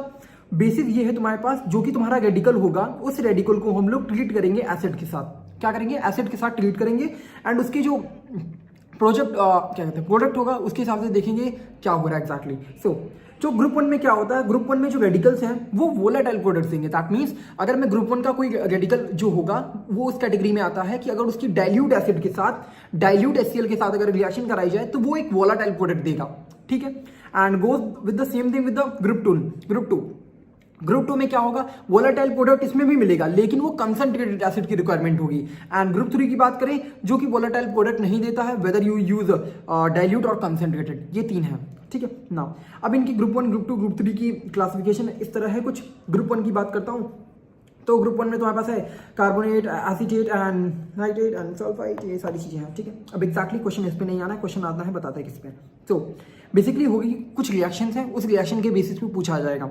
तो ग्रुप 1 में तुम्हारा इस तरह याद कर सकते हो, can't sing song, can't sing song, that is carbonate acetate, इस तरह कांट सिंग सॉन्ग ना, कांट सिंग सॉन्ग ना। इस वाले में कैसे याद करोगे, CBI ने 8 ऑक्स पकड़े, CBI ने 8 ऑक्स पकड़े, मतलब ऑक्स मतलब वो लोमड़ी झोपड़ी जो भी है उसको पकड़े, ठीक है ना। अब क्या है ये ग्रुप 3 वाले कैसे करेगा, सोनू ने प्यार किया बेबी को, सोनू ने प्यार से बेबी को फ्रूट जूस पिलाया, सोनू ने प्यार से बेबी को फ्रूट जूस पिलाया, दैट्स इट ना। कमिंग द, अब क्या होगा, इनके टेस्ट देखने हैं। तो टेस्ट में सबसे पहले है प्रीलिमिनरी टेस्ट देखेंगे ग्रुप 1 के लिए। तो ग्रुप 1 में क्या होगा, तुम्हारे पास CO2 है। अगर CO2 है तो CO2 पता कैसे चलेगा, बेसिकली अगर तुम्हें रिएक्शन में अगर CO2 है तो उसकी प्रेजेंस कैसे पता चलेगी। सो बेसिकली CO2 की कुछ प्रॉपर्टीज होगी, इन्हीं तरीके से इनकी प्रॉपर्टीज देखने वाले हैं, अगर वो पता कैसे चलेगा कि ये एक्जैक्टली है या नहीं है। तो देखो अगर CO2 होगा तो वो कलरलेस है, ऑर्डरलेस है, ब्रिस्क फ्रिक्शन वो बुझाट वाली चीज़ है ना, तो ब्रिस्क फ्रिक्शन आएगी। एंड अगर एसिटिक एसिड होगा तो मतलब विनेगर वाली स्मेल जानते हो। एंड अगर NO2 की बात करें, यहाँ देख जो NO2 है वो ब्राउन गैस है, मतलब देखो ये लड़कियाँ होती ना जो ब्राउन गाइस होते हैं उनको नो बोल देती हैं, ठीक है, दे वांट कोरियन, ठीक है। तो जो NO2 होगा, गर्ल्स नो से NO two the brown gas, ठीक है। Now coming the sulphur dioxide and sulphur. So basically अब तुम्हारा अगर ये होंगे तो क्या होगा, पंजेंट स्मेल होती है सल्फर के टाइप की, ठीक है। अगर H2S की बात करूँ तो H2S मतलब क्या होता है, जो हाइड्रोजन सल्फाइड है, मतलब H2S में तुम्हारा रॉटन एग स्मेल होगा, अंडे की स्मेल होगी, ठीक है। एंड SO2 की बात करूँ तो colourless, odourless and gas pungent smell है, ठीक है। क्या कलरलेस, ऑर्डरलेस, पंजेंट स्मेल है, ठीक। अब बताता हूँ रिएक्शन ला, जो इंपॉर्टेंट वाला पार्ट होता है। भाई ये रिएक्शन देख के मेरे को अपना याद आ रहा है, आज लैब वाला छोड़ ही नहीं रहा था, कह रहा था नहीं जाना है जब तक टेस्ट आएगा नहीं, कंप्लीट नहीं होगा, बहुत पकाया है। Confirmatory test for group 1। तो ग्रुप 1 में कुछ टेस्ट है, उसका दिक्कत आती है कार्बोनेट के साथ। तो बेसिकली फर्स्ट वाला रिएजेंट क्या है, तेरे पास कार्बोनेट है, ठीक है। अब इसका होगा क्या, होगा क्या, H2C3 हाइड्रोजन कार्बोनेट है। अब इसकी रिएक्शन कराएगा सल्फ्यूरिक एसिड के साथ, पहली चीज। नाउ अब उसके बाद अगर कराएगा तो तेरे पास CO2 आएगा। CO2 आया है, पता कैसे चलेगा, ब्रिस्क फ्रिक्शन देगा, कलरलेस ऑर्डरलेस गैस है, ठीक है। अब इसको COH होल ट्वाइस के साथ पास करेगा तो तेरे पास क्या आएगा, कैल्शियम कार्बोनेट आएगा, जो कि मिल्की कलर का होगा, ठीक है। अब क्या करेगा, अगर एक्सेस CO2H2 डाल देगा तो क्या हो जाएगा, कैल्शियम हाइड्रोजन कार्बोनेट बनेगा, जो कि होगा वो मिल्कीनेस डिसअपियर हो चुकी होगी एंड वो एक सॉल्युबल कॉम्प्लेक्स बना लेगा। समझ गए बात को। तो तेरा क्या पता चल जाएगा, कार्बोनेट है। कार्बोनेट कैसे पता चलेगा, उसमें तू कार्बोनेट में H2SO4 डालेगा तो तेरा पास क्या मिलेगा, CO2 में अगर कैल्शियम हाइड्रोक्साइड वो सब डालेगा तो कैल्शियम कार्बोनेट मिलेगा, फिर वाली प्रॉपर्टीज है, ठीक है। नाउ कमिंग दी एसिटिक एसिड। अगर एसिटिक एसिड होगा तो कैसे पता चलेगा, पहले एसिटिक एसिड को बात कर सल्फ्यूरिक एसिड से। तो बेसिकली जो एसिटेट वाला आयन उसको एसिटिक एसिड बन गया। अब एसिटिक एसिड मैंने लास्ट वाली वीडियो में बताया था कि अल्कोहल और एसिड की रिएक्शन होती है, अल्कोहल एंड एसिड की रिएक्शन होती है, जिसे कहते हैं esterification reaction, that is called as esterification reaction. And that esterification reaction में तुम्हारा क्या होता है, एसिड होगा एंड अल्कोहल होगा, वो दोनों की रिएक्शन तेरे पास क्या करेगा, बोल क्या हुआ, रुको, वो एसिड और तुम्हारी अल्कोहल की रिएक्शन होगी। So basically you will get ethyl acetate, जो कि होता है एक फ्रूटी ऑर्डर स्मेल होगी। व्हाट डज इट मीन, मतलब एसिड और अल्कोहल की रिएक्शन पे जो कि होता है एसिटिक एसिड मतलब ईस्टर बनता है, जो कि फ्रूटी ऑर्डर स्मेल होती है। तो प्रेजेंस पता चल जाएगा तेरा किसका, एसिटिक एसिड का। समझ गया। Now the third reaction comes with the acetic acid की अगर FeCl3 के साथ कराएगा तो एसिटेट आयन में क्या बनता है, ये तरह कॉम्प्लेक्स बनेगा। इस कॉम्प्लेक्स का डीप रेड कलर होता है, क्या होता है तेरा डीप रेड कलर होता है, ये चीज़ बन जाएगी। सो बेसिकली है क्या, पहली रिएक्शन तेरी क्या है, सबसे पहले वो एसिटिक एसिड वाली बनाने वाली, तो तेरे पास क्या करेगा, फ्रूटी ऑर्डर वाली स्मेल। दूसरी है डीप रेड कलर आ जाएगा जब तू FeCl3 से पास करेगा। समझ गया बात को, ठीक है। नाउ आई होप ना कमिंग द NO2 वाला। NO2 वाले मैंने क्या होता है, NO2 नो बोल देती हैं लड़कियां, किसमें, ब्राउन गैस को। सो ब्राउन गैस में से NO2 सबसे पहले NO2 सल्फ्यूरिक एसिड से बात करके HNO2 बनाएगा। अब HNO2 की जब हीटिंग होती है तो नाइट्रिक एसिड NO आता है, ठीक है। नाउ अब NO को पास, अब ये NO आया है, NO को पास करेगा तो इस वाले से तो कितना आ जाएगा, NO2 आ जाएगा, जो कि होगा brown gas. Basically you will be getting as a brown gas, और ब्राउन गैस आ गया, दैट मीन्स वो NO2 था, NO2 वाला आयन था, ठीक है। नाउ दूसरी रिएक्शन होती है अगर NO2 वाले आयन की, दैट मीन्स तुम्हारे पास HNO2 है, उसके आयन की एसिटिक एसिड के साथ रिएक्शन कराएगा तो बेसिकली H इसको मिलेगा, HNO2 बना लेगा, ठीक है। नाउ अब HNO2 की रिएक्शन Ki के साथ होगी तो तेरा क्या बनेगा, I2। अब यही I2 जो होता है ब्लू कॉम्प्लेक्स, ब्लू कलर में है, दैट मीन्स तेरा अगर तेरा NO2 होगा तो सबसे पहले NO2 होगा तो HNO2 बनाएगा, HNO2 को Ki से पास करेगा, जो I2 मिलेगा वो ब्लू कलर का होगा, तो प्रेजेंस पता चल जाएगी किसकी, HNO2 वो NO2 नेगेटिव की। नाउ बहुत इंपॉर्टेंट है, एक बार आ चुका है मेंस में, अभी तक 2-3 बार तो आया नहीं, तो ये क्वेश्चन आने के चांस है। बेसिकली ग्लासी लॉजरी टेस्ट में क्या होता है, NO2 नेगेटिव CH3COH के साथ रिएक्शन होगी तो HNO2 आ गया। अब इसी की रिएक्शन कराते हैं इस कंपाउंड के साथ, that is SO3H and NH3COH, ये वाले इसके साथ कंपाउंड के साथ रिएक्शन होगी ना। तो बेसिकली ये कुछ रिएक्शन हो रही है एंड हो क्या रहा है एग्जैक्टली बताता हूँ। देख तेरे पास ये सबसे पहले ये प्रोडक्ट, इसको याद रखें, इसके साथ रिएक्शन कराने हम लोग ना, इस NH2 इसके साथ रिएक्शन कराएंगे किसकी, इस वाले कंपाउंड की, जो कि है इसका हट जाएगा एंड ये दोनों की रिएक्शन होगी तो तेरा ये कंपाउंड आएगा जो कि बेसिकली रेड एजोडाइक कंपाउंड होगा। तो इससे पता क्या चलता है, तेरे को याद क्या रखना है कि जो कंपाउंड बनता है वो रेड एजोडाइक कंपाउंड बनता है। इसका स्ट्रक्चर याद रखना, देख लेना एक बार, रेड एजोडाइक कंपाउंड बनना है एंड NO2 माइनस ये की टेस्ट के लिए यूज होता है, दैट मीन ग्लास की लोजरी टेस्ट NO2 माइनस के लिए यूज होता है एंड जो लास्ट में तेरा प्रोडक्ट बनता है वो रेड एजोडाइक कंपाउंड होता है, जो कि कह सकता है कपलिंग रिएक्शन टाइप है। ठीक है ना, कमिंग द थायोसल्फेट वाले पार्ट में, थायोसल्फेट वाले पार्ट में क्या होगा, तेरा सल्फर यहाँ पर आ जाएगा, सल्फर ऐसा PPT बना लेगा एंड अब इसकी 2-3 रिएक्शन है। तो देख थायोसल्फेट में क्या होगा, अगर PB के साथ रिएक्शन करेगा तो PB2O3 आएगा एंड उस PBTO3 वाइट PPT है जो कि बॉइल करोगे तो PBS ऐसा ब्लैक PPT बन जाएगा। ठीक है ना, तो थर्ड रिएक्शन में Fe3 के साथ होगी तो जो तेरा आएगा थायोसल्फेट का जो कॉम्प्लेक्स बनेगा वो होगा वायलेट कलर में। सो बेसिकली ये चीज़ है, इसमें याद कराने का देखते हैं। सो PBS वाला ब्लैक तो याद ही होगा, ये वाला वायलेट कलर का हम देख लेना। And coming with the next reaction that is test for H2 sulphide वाले में, तो क्या होगा तेरे पास H2S बनाएगा एंड उसके बाद लेड एसीटेट के साथ रिएक्शन होगी तो PBS का ब्लैक PPT बना लेगा। And coming the sodium nitroprusside test, sodium nitroprusside वाला टेस्ट ऑलरेडी कर चुके हैं, दैट मीन्स सोडियम नाइट्रोक्साइड होगा, फिर उसके बाद इनके साथ रिएक्शन कराओगे, सोडियम सल्फाइड के साथ इसकी रिएक्शन होगी तो बस क्या करना है Na2 Na4 कर देना और जो S है उसको नोज बना देना तो Na4 हो जाएगा, Na2 जोड़ के Na4 and FeCN5 and S जोड़ के नोज, पर्पल और व्हाइट कलर का। ठीक है ना, कमिंग द SO3 माइनस वाले के साथ, तो बेसिकली SO2 आएगा, सल्फाइड वाला आ जाएगा और ये सल्फाइड के टेस्ट डिफरेंट है। तो बेसिकली ये बहुत इंपॉर्टेंट होता है। होता क्या है, जैसे तुमने भी ये पढ़ा है, कैल्शियम कार्बोनेट का जो कलर होता है वो मिल्की होता है, तो कैल्शियम कार्बोनेट के साथ जो तुम्हारा होता है कैल्शियम CaSO3 उसका कलर भी मिल्की होता है। होता क्या है बेसिकली, जैसे अगर तेरे पास CO3 माइनस है, क्या है CO3 माइनस है, उसकी डाइल्यूट H प्लस करेगा तेरे पास क्या आएगा, CO2 आ रहा था। इसी तरीके से SO3 माइनस वाले में तेरा क्या आएगा SO2, उस SO2 को पास करेगा कैल्शियम हाइड्रोक्साइड के साथ तो जो CaSO3 आएगा, CO3 भी व्हाइट कलर का था, CaSO3 भी तेरा मिल्की कलर का होगा, मिल्कीनेस एंड वही CMG इसके साथ भी हो रही है। ठीक है नाउ अब इसमें इंपॉर्टेंट जो चीज़ है वो मैं करा देता हूँ, दैट इज है जो कि है क्रोमाइल क्लोराइड टेस्ट। ये इंपॉर्टेंट है जो कि मुझे कराना है इस वीडियो में, दैट इज NaCl NH2SO4 होगा क्या, तेरी रिएक्शन होगी sodium chloride sulphuric acid and K2Cr2 potassium dichromate के साथ रिएक्शन होगी। ठीक है, अब ये रिएक्शन होकर तेरे क्या बनाएगा, CrO2Cl2 होगा क्या, सोडियम क्लोराइड है, सल्फ्यूरिक एसिड है एंड पोटेशियम डाइक्रोमेट के साथ रिएक्शन करके तेरे पास क्या CrO2Cl2 की रेडिश ब्राउन वेपर्स निकलती हैं। ठीक, अब देख होगा क्या, अब इसी जो ये रेडिश ब्राउन जो वेपर्स निकली है इसको सोडियम हाइड्रोक्साइड से पास करेगा तो क्या आ जाएगा, Na2CrO4 आएगा। क्या आएगा, Na2CrO4 जो कि येलो कलर का होता है। क्या होता है, येलो कलर का। Na2CrO4 का क्या कलर होता है, येलो कलर होता है। ठीक है, तो बेसिकली तेरा डाइक्रोमेट वाली जो चीज़ है वो क्या हो जाएगा, लास्ट में सोडियम हाइड्रोक्साइड वो क्रोमेट में चेंज हो चुका होगा। अब ये Na2CrO4 आया जो कि येलो कलर का, येलो कलर याद रखिएगा, इंपॉर्टेंट है। एंड जो वेपर बनती है वो रेडिश ब्राउन कलर की होती है, CrO2Cl2 की वेपर्स ना। नेक्स्ट चीज़ है कि देख लेड एसीटेट के साथ जब रिएक्शन होती है, अभी बताता हूँ, ये जो तेरा कंपाउंड आया है व्हाट इज दैट Na2CrO4, इसकी डिफरेंट चीज़ है जो कि येलो कलर का है एंड इसकी रिएक्शन है। पहली रिएक्शन इसके साथ मैं बताता हूँ कि H2O2 के साथ होगी, हाइड्रोजन पेरोक्साइड के साथ जब रिएक्शन होगी तो क्या बनाएगा, CrO5 बनेगा। क्या बनाएगा, CrO5। अब ये CrO5 का ब्लू कलर होता है, पहली चीज़, मतलब जो ये तेरा बना येलोइश कलर का था उसकी रिएक्शन हाइड्रोजन पेरोक्साइड के साथ कराई तो CrO5 का ब्लू कलर कॉम्प्लेक्स बना। अब देख पूछ लेंगे अगर CrO5 मतलब क्या इसमें डाला था, हाइड्रोजन पेरोक्साइड में कुछ चीज डाली है और उसके बाद जो कॉम्प्लेक्स बना वो ब्लू कलर का है, तो भैया स्टार्टिंग में रिएजेंट क्या था, Na2CrO4 था।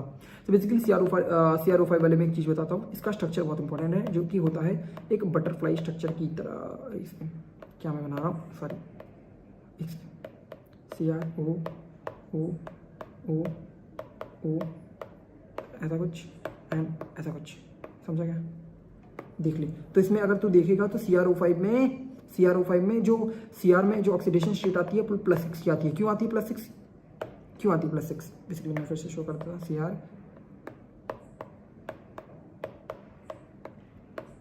क्या होती है, क्योंकि ये बॉन्ड टूटेगा, नेगेटिव प्लस ये इस तरह करना, तो -1 इधर, -1 इधर, -1 इधर एंड -1 इधर, तो इधर 2 बॉन्ड है तो कितना आ जाएगा +6 में, तो Cr +6 के स्टेट में कहता है, याद रखिएगा ना इस बात को, Cr comes in the +6 state.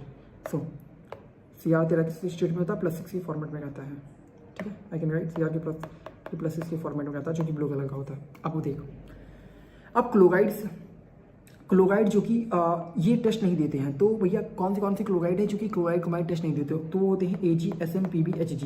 ये इसको कैसे बोलोगे, अजी सुनो प्यार हो गया, अजी सुनो प्यार हो गया, दैट्स इट। नाउ एक और रिएक्शन है जो कि इंपॉर्टेंट है, होता क्या है, यही जो Na2CrO4 की जो रिएक्शन है उसकी लेड एसीटेट के साथ रिएक्शन कराओगे तो तुम्हारा क्या बनेगा, PbCrO4 का येलो पीपीटी। क्या बनेगा, PbCrO4 का येलो पीपीटी तुम्हारे पास मिल जाएगा।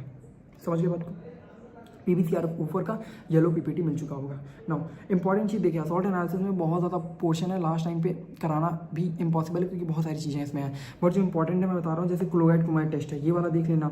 जैसे इंपॉर्टेंट क्वेश्चन में जैसे ये आया था CSO4 का, ये इंपॉर्टेंट चीज़ थी। नॉर्मल कलर्स क्या है ये याद रख लो, ठीक है। बस 2-3 चीज़ें जो इंपॉर्टेंट है वो जो जहाँ मैंने एम्फोसाइज किया, जैसे रेड डाई है, ये सारी चीज़ें, ग्लास विलोजी टेस्ट क्या है, ब्लू कॉम्प्लेक्स बनता है, क्या बनता है, आयोडीन था, किसका टेस्ट था, NO2 का था, तो ये चीज़ें याद रखेगा ना बस ना। फर्स्ट ग्रुप में इतनी ही बात है, एंड जब सेकंड अटेम्प्ट में आओगे तो पूरा डेप्थ में कराऊंगा पूरी तरीके से। एंड ऑलरेडी मेरा भी कुछ ख़राब चल रहा है अभी, सो इतने अच्छे से नहीं करा पाया हूँ। I should be focusing on this also. Bye, best of luck. ज़्यादा दिन एग्जाम में बाकी नहीं है, तो जो 10-10 घंटे के वन शॉट ये सारी चीज़ें देख रहे हो तो वो मत देखना, और बस पढ़ाई करो और रिवीजन करो, नई चीज़ देखने के चक्कर में मत पढ़ो। अगर ये जैसे ये डाल दिया, मैं लेक्चर तुम बहुत ज़्यादा कर रहे थे इसलिए डाल रहा हूँ ये लेक्चर, अदरवाइज अभी के लिए जो अगर नहीं पढ़े हो ये चीज़ तो मत ही पढ़ना। एंड अगर जितनी चीज़ें मैंने इसमें बता दिया, देखो क्लोराइड क्रोमाइड टेस्ट एक क्वेश्चन फंस सकता है यहाँ से, तो ये वाला पार्ट कर लेना। इसको तो मैं डी ब्लॉक में भी इंपॉर्टेंट कंपाउंड्स कराऊंगा तो उसमें भी डाल दूंगा इसको, ठीक है। बेस्ट ऑफ लक, ज़्यादा चिंता नहीं करो, लेकिन अभी के लास्ट टाइम पे बस रिवीजन जितना कर सकते हो वो करो, जो भी 4-5 दिन बाकी हैं। अगर जिनका बाद में है तो पेपर्स देखना या नहीं देखना बाद में बताऊँगा, बट ध्यान रखो, ठीक है। ज़्यादा पैनिक मत हो। Bye bye bye. इस लेक्चर में डी ब्लॉक पूरी तरीके से करेंगे, जिसमें एक्सेप्शन, ट्रेंड्स, एवरीथिंग, और इस तरीके से रटवाऊंगा ना कि पूरी तरीके से याद हो जाएगा। इस तरीके सबसे पहले यार डी ब्लॉक में एलिमेंट्स याद होना ज़रूरी है, तो स्टार्ट करते हैं उनकी एक सब कुछ। तो सबसे पहले इंपॉर्टेंट चीज़ है 3D series, 4D series and 5D series. So start करता हूँ। सबसे पहले 3D सीरीज की, तुम विवाह कर लो मुझसे, सुनो तुम विवाह कर लो मुझसे फिर कोई नहीं कहेगा जानू। क्या, सुनो तुम विवाह कर लो मुझसे फिर कोई नहीं कहेगा जानू। That means scandium, titanium, vanadium सब कुछ इसी तरीके से। सुनो तुम विवाह कर लो मुझसे फिर कोई नहीं कहेगा जानू, ठीक है ना, ठीक है, ओके। सो अब इनकी बात करते हैं, जो कि है इनके एक्सेप्शंस की, या फिर कह सकते हैं जो इलेक्ट्रॉनिक कॉन्फ़िगरेशन जो फेल होगी। तो बेसिकली क्रोमियम में एक एक्सेप्शन है एंड तुम्हारा कॉपर में एक एक्सेप्शन है, जो कि 11th में कर चुके होगे। दैट मीन्स होता क्या है, जो कि D4 होता है तो उससे S से निकाल के D5 कर देते हैं, एंड तुम्हारा D9 होता है तो एक निकाल के उसको D10 कर देते हैं। दैट इज कॉपर में D10 कर देते हैं एंड क्रोमियम में D5 कर देते हैं। तो एक्सेप्शन तुम्हें ये वाला तो याद ही होगा। दैट मीन्स इसकी कॉन्फ़िगरेशन 15 एंड 110। सो ये वाला चीज़ है। नाउ इनकी कॉन्फ़िगरेशन मैंने लिख दिया। Now coming with the 4D series.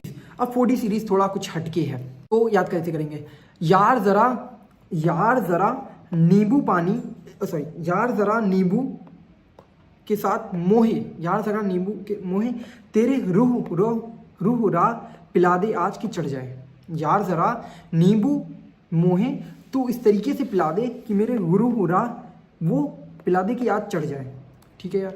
यार जरा नींबू पानी मोहे तेरे इस तरीके रूह से पिला दे कि मुझे चढ़ जाए, ठीक है, ओके, याद हो गया। यार जरा नींबू पानी तेरे, ठीक है, ओके।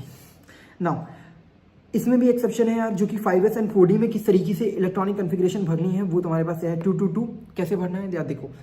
पहली चीज़ अगर आता है तो अगर इलेक्ट्रॉनिक कॉन्फ़िगरेशन भरने को आएगी तो बेसिकली तुम इसको लिख के कर सकते हो कि ऊपर वाला लिख लेना एंड फिर कर लेना, ठीक है। 5S की बात करें 222 5 बार 1 लिखना देन 012, 222 5 बार 1 एंड देन 012, ठीक है। Now coming the 4D series 1 2 4 5 6 उसी तरीके से है, बस उसमें अगर ऊपर वाले का पता होगा तो नीचे वाला अपना उस तरीके से कर ही लोगे। नाउ कमिंग दी 5D सीरीज। 5D सीरीज को कैसे याद करेंगे, कैसे याद करना, देखो यहाँ पर इंडिया पाकिस्तान की बात चल रही है, किसी के पास कम ज़्यादा पैसा है वही वाली बात करेंगे। सो क्या करेंगे, ला हफ्ता मीन्स वो पैसा मांग रहा हूँ, वसूली कर रहा हूँ। ला हफ्ता वरे ओ ओ स्टाइल से इंडिया पाकिस्तान गोल्ड सिल्वर। क्या करेंगे, फिर से बोलते हैं, ला हफ्ता वरे यार, ला हफ्ता वरे ओ इंडिया पाकिस्तान गोल्ड सिल्वर, ला हफ्ता वरे, ठीक है, इंडिया पाकिस्तान गोल्ड सिल्वर। नहीं, इसमें भी कन्फिग्रेशन है 1 2, ये दोनों एक्सेप्शन है, याद कर लेना, ठीक है। इसमें मैं कह सकता हूँ एक्सेप्शन मैं आई थिंक लिख देता हूँ, दैट इज ये वाला है, ठीक, ये है and this is all of you, okay, ये वाले हैं। एंड इसमें तेरा कॉपर हो गया एंड देन तेरा यहाँ पर क्रोमियम हो गया। एंड एक और इम्पॉर्टेंट बात जो कि है जिंक कैडमियम, ये वाले की बात करते हैं। सो ये ट्रांजिशन मेटल कंसिडर नहीं किए जाते हैं, ठीक है। डी ब्लॉक में बहुत ज़्यादा इंपॉर्टेंट होता है ionisation energy, melting point, and इसमें बहुत ज़्यादा एक्सेप्शनल चीज़ें हैं। सो इसको याद करना बहुत इंपॉर्टेंट है क्योंकि एग्जाम में डायरेक्टली उठ के आ जाता है। सो इस वीडियो में पूरा देखेंगे डी ब्लॉक में जो कि है सारे एक्सेप्शन, और उसको याद भी कराऊंगा। नाउ कमिंग विद दैट, सबसे पहले यार साइज की बात करता हूँ। तो साइज में क्या है, सबसे पहले इनको तो याद ही होगा, सुनो तुम विवाह कर लो मुझसे फिर कोई नहीं कहेगा जानू। क्या, सुनो तुम विवाह कर लो मुझसे फिर कोई नहीं कहेगा जानू, लेट बी, सुनो तुम विवाह कर लो मुझसे फिर कोई नहीं कहेगा जानू। नाउ कमिंग विद दैट, सबसे पहले इसका साइज का ऑर्डर किस तरीके से होगा। साइज वाली जैसे हम दोनों की ये चल रही है, सुनो तुम विवाह कर लो, तो ये एक बोट है जो कि डूब भी सकती है, हम दोनों डूब सकते हैं। So that is not finalize कि ये डूब भी सकते हैं, that's not going to be final plan. So ये डूबने का प्लान होता है। इसी तरीके से इसका जो साइज का ऑर्डर भी होगा उसमें बोट बननी है। बोट क्या बननी है, ऐसी तक तुम्हारा डिक्रीज करेगा एंड देन ये कांस्टेंट रहेगा, देन इंक्रीज करेगा। ये बोट याद रखेगा ना, ठीक है। नाउ अब उसकी बात आती है जो कि है 3D 5D, इन सब में जो डिफरेंट डी सीरीज है 3D 4D 5D, इनमें साइज का वेरिएशन कैसे होगा यार, नीचे आने पे साइज का बढ़ना चाहिए, that means 5D is greater than 4D and then 3D, ये होना चाहिए था। बट देखो जो 5D सीरीज होती है, जो 5D सीरीज है उसमें लेंथेनाइड एलिमेंट्स आ, जो F ब्लॉक आ जाता है। F ब्लॉक आ गया मतलब ज्यादा एलिमेंट आ चुके हैं, दैट मीन्स जो न्यूक्लियर चार्ज है वो ज्यादा हो चुका होगा, जिसकी वजह से साइज डिक्रीज हो जाएगा, जिसकी वजह से 4D और 5D का साइज होता है कंपेरेबल हो जाता है। क्या हो जाता है, दोनों का साइज कंपेरेबल हो जाता है। Okay done. साइज में याद रखना है क्या, बना बोट बनानी, क्यों, क्योंकि सुनो तुम विवाह कर लो मुझसे, अब उसमें बोटी बनेगी यार, डूब भी सकते हैं, ठीक है। Now coming the ionisation energy.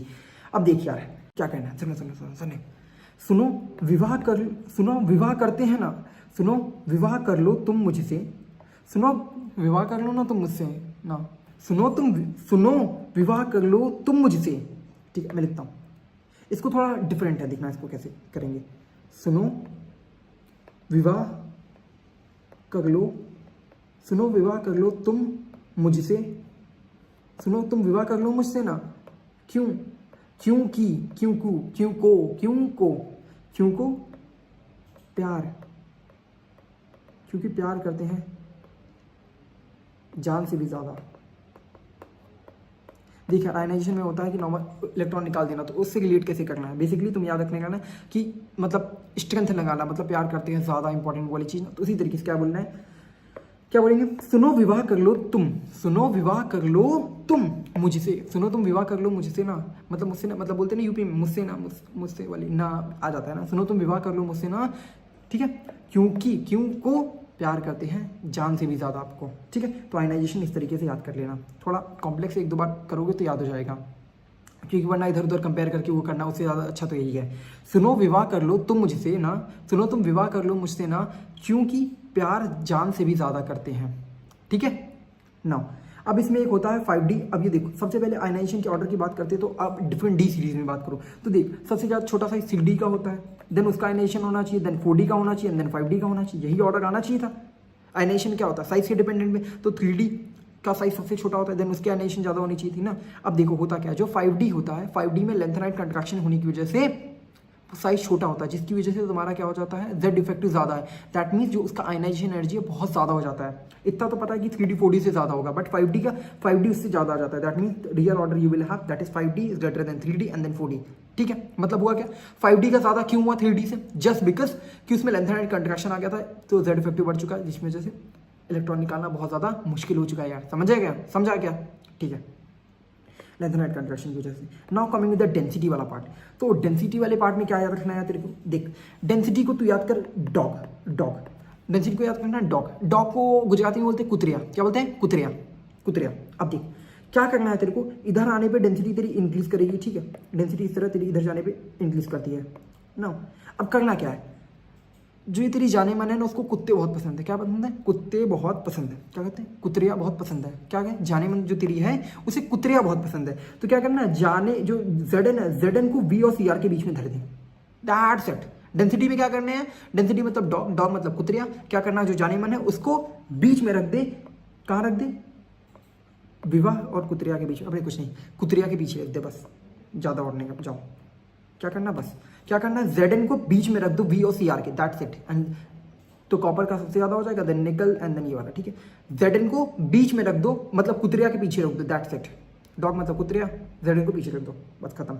अब हीट ऑफ एटमाइजेशन की बात करता हूँ। हीट ऑफ एटमाइजेशन का मतलब क्या है? हीट ऑफ एटमाइजेशन से क्या समझते हो? गुस्सा वाली, लड़ाई वाली, फाइटिंग वाली बात। हो जाएगी दो हाथ। अभी क्या ऑनलाइन करोगे, फाइटें करोगे तभी हार जाऊंगा मैं, बहुत कमजोर हूँ, ठीक है।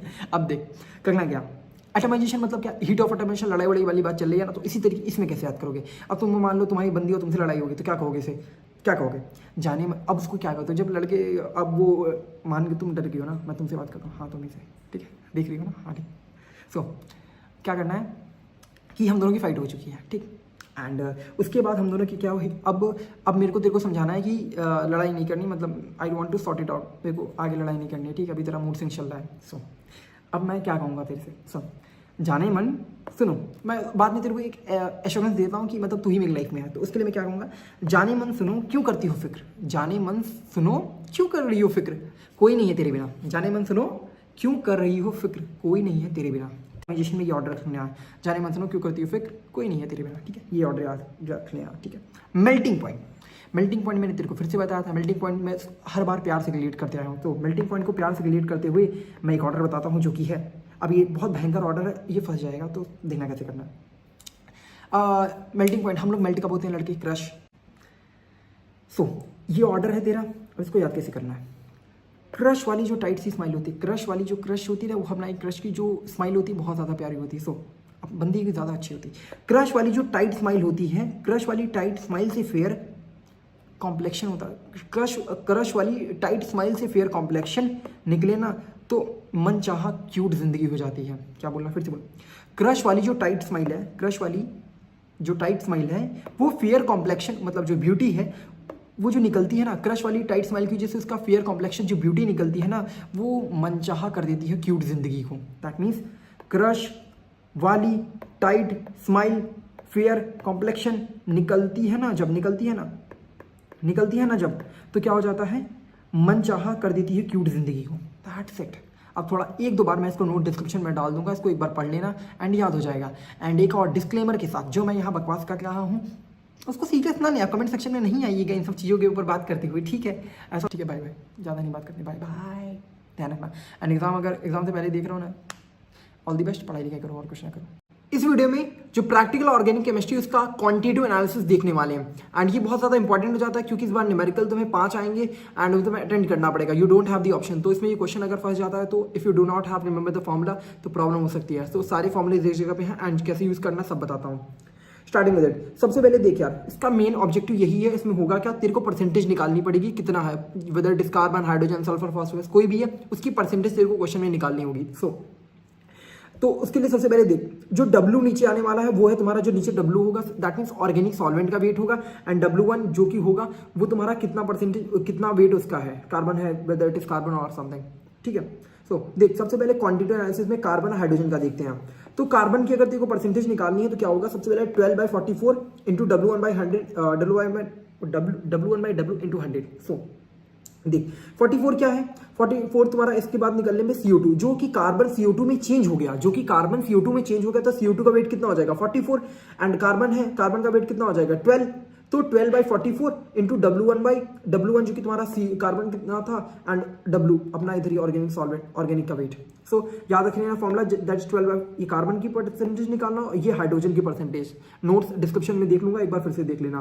Now second comes with the Dumas method. Dumas method में तुम्हारा क्या होता है, नाइट्रोजन का निकालने के लिए परसेंटेज करते हैं, होगा क्या, बेसिकली नाइट्रोजन की परसेंटेज निकालने के लिए तुम्हारे पास एक रिएक्शन होगी जो कि है CXHY, इसके फॉर्मेट में होगी, एंड उसकी रिएक्शन कॉपर ऑक्साइड के साथ होगी। तो ये रिएक्शन है, याद कर सकते हो अगर होप हो। एंड बेसिकली क्वेश्चन कहाँ से आना है ये बताता हूँ। जो कि तुम्हारे पास ये चीज़ें यूज़ करने आई थिंक पंकज सर से पढ़े होगे तो ये फॉर्मूला तुम्हें रिमेंबर होगा, एक जगह पे लिख के दे दिया हूँ, फिर से रिवाइज कर लेना।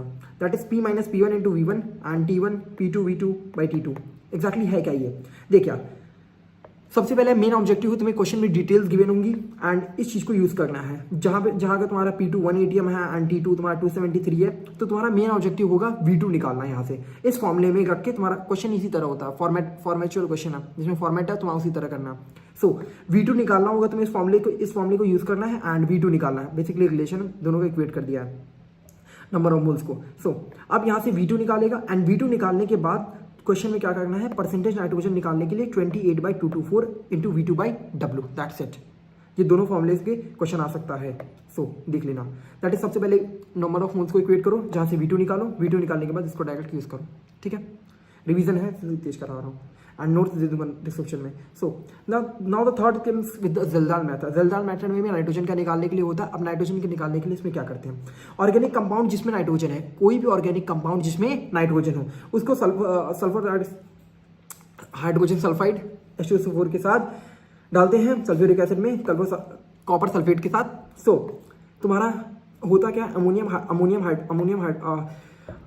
NH3 एक्वस कह सकते हो, NH3 एक्वस फॉर्मेट में होता है। यहाँ से मतलब नहीं है, मतलब कहाँ से ये बताता हूँ। दैट इज कि होगा क्या, क्वेश्चन कहाँ से आना है, दो चीज़ में। सबसे पहले ये जो ज़ेल्दाल मेथड होता है वो तुम्हारे उसमें क्या अमोनियम सल्फेट बनता है, पहली चीज़। दूसरी चीज़, ये मेथड किसके लिए यूज़ होता है, ये मेथड यूज़ होगा हर चीज़ के लिए, नाइट्रोजन निकालने के लिए होता है। बट कहाँ नहीं होगा, NO2 में एंड डबल बॉन्ड NO में एंड नाइट्रोजन इन में। इसका क्या मतलब है यार, देखिए अगर तेरा नाइट्रो ग्रुप है उस ऑर्गेनिक कंपाउंड में, तो ये ज़ेल्दाल मेथड को तू यूज़ नहीं कर सकता है।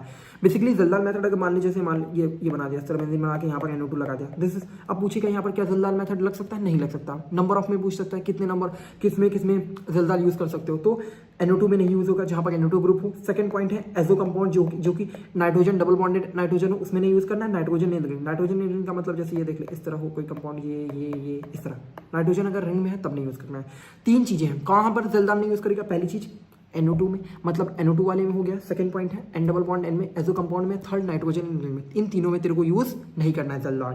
एंड अगर ज़ेल्दाल यूज़ भी करता है तो उसके बाद क्या होगा, तेरे पास फॉर्मूला निकलता है परसेंटेज नाइट्रोजन निकालने का, जो कि होता है 1.4 into normality into volume upon में W, जो कि ऑर्गेनिक सॉल्वेंट का वेट है। That's it. Now coming with the Carius method. Carius method में क्या होता है, क्लोरीन ब्रोमीन इन सब की परसेंटेज निकालने के लिए होता है। तो बेसिकली तुम्हारे पास ये सारे फॉर्मुलेज हैं, यूज़ करो, याद करो, ठीक है। इसमें याद कर नहीं सकता, नोट डाल दूंगा, याद कर लेना, ठीक है। क्वेश्चन देख लो। उसके बाद सल्फर की बात करता हूँ। तो सल्फर में क्या करना है, सल्फर का भी यही चीज़ है। ऑर्गेनिक कंपाउंड में अगर सल्फर होगा उसको पास करेंगे सोडियम पेरोक्साइड के साथ एंड फ्यूमिक नाइट्रिक एसिड, एंड ये कुछ हो के उससे मतलब नहीं है। परसेंटेज सल्फर का फॉर्मूला याद रखो, दैट इज 32/233 W1/W इंटू 100, ठीक है यार। एंड उसी तरीके से आता है, अब यहाँ इंपॉर्टेंट है, दैट इज ऑर्गेनिक कंपाउंड में अगर फॉस्फोरस है, ऑर्गेनिक कंपाउंड में अगर तेरा फॉस्फोरस है तो होगा क्या, उसकी रिएक्शन मैग्नीशियम सल्फेट और अमोनियम कराएंगे तो उसके बाद MgNH4 मैग्नीशियम अमोनियम फॉस्फेट बनेगा एंड उसकी हीटिंग पे Mg2P2O7। ये क्वेश्चन आया हुआ है पहले भी मेंस में। दैट इज कि तुम्हारा जो अगर क्वांटिटेटिव एनालिसिस में जो तुम्हारी फॉस्फोरस की बनाते हैं तो उसमें लास्ट में प्रोडक्ट क्या आता है, वो होता है Mg2P2O7। क्या आता है, Mg2P2O7, ये आता है, याद रखे रहना। नाउ सेकेंड थिंग, इसी तरीके से फॉस्फोरस निकालने का एक ये होता है जिसमें परसेंटेज फॉस्फोरस निकालने का फॉर्मूला होता है तुम्हारा 62/222 and W1/W, that's it. And इसी तरीके से दूसरा होता है ऑर्गेनिक कंपाउंड, इसी फॉस्फोरस से निकालने का दूसरा तरीका होता है, नाइट्रिक एसिड के साथ हीट करोगे, ऑर्थोफॉस्फोरिक एसिड आएगा, उसको ये पास करोगे तो ये कंपाउंड बन जाएगा, जो कि पहले भी पढ़ चुके, जो कि है कैनरी येलो PPT, ठीक है। So that's all for this video. And formulas, बस इसमें क्या यार, फॉर्मुलेज हैं, फॉर्मुलेज तेरे को याद रखने पड़ेंगे। एक पन्ने लास्ट के टाइम पे इसको एक पेपर पे लिख एंड इसको डेस्क के सामने चिपका ले और याद कर। मेरे को भी नहीं याद है, मेरे को कहाँ से याद होगा, मेरे को थोड़ी सामने है, ठीक है। सो इसको पेज पे लिख के चिपका दो और याद करो डेली, क्योंकि एक क्वेश्चन इस पर बनना पक्का है, क्योंकि देखो न्यूमेरिकल में 5 आने वाले हैं तो एक फंस जाएगा ये, तो याद कर लेना, ठीक है।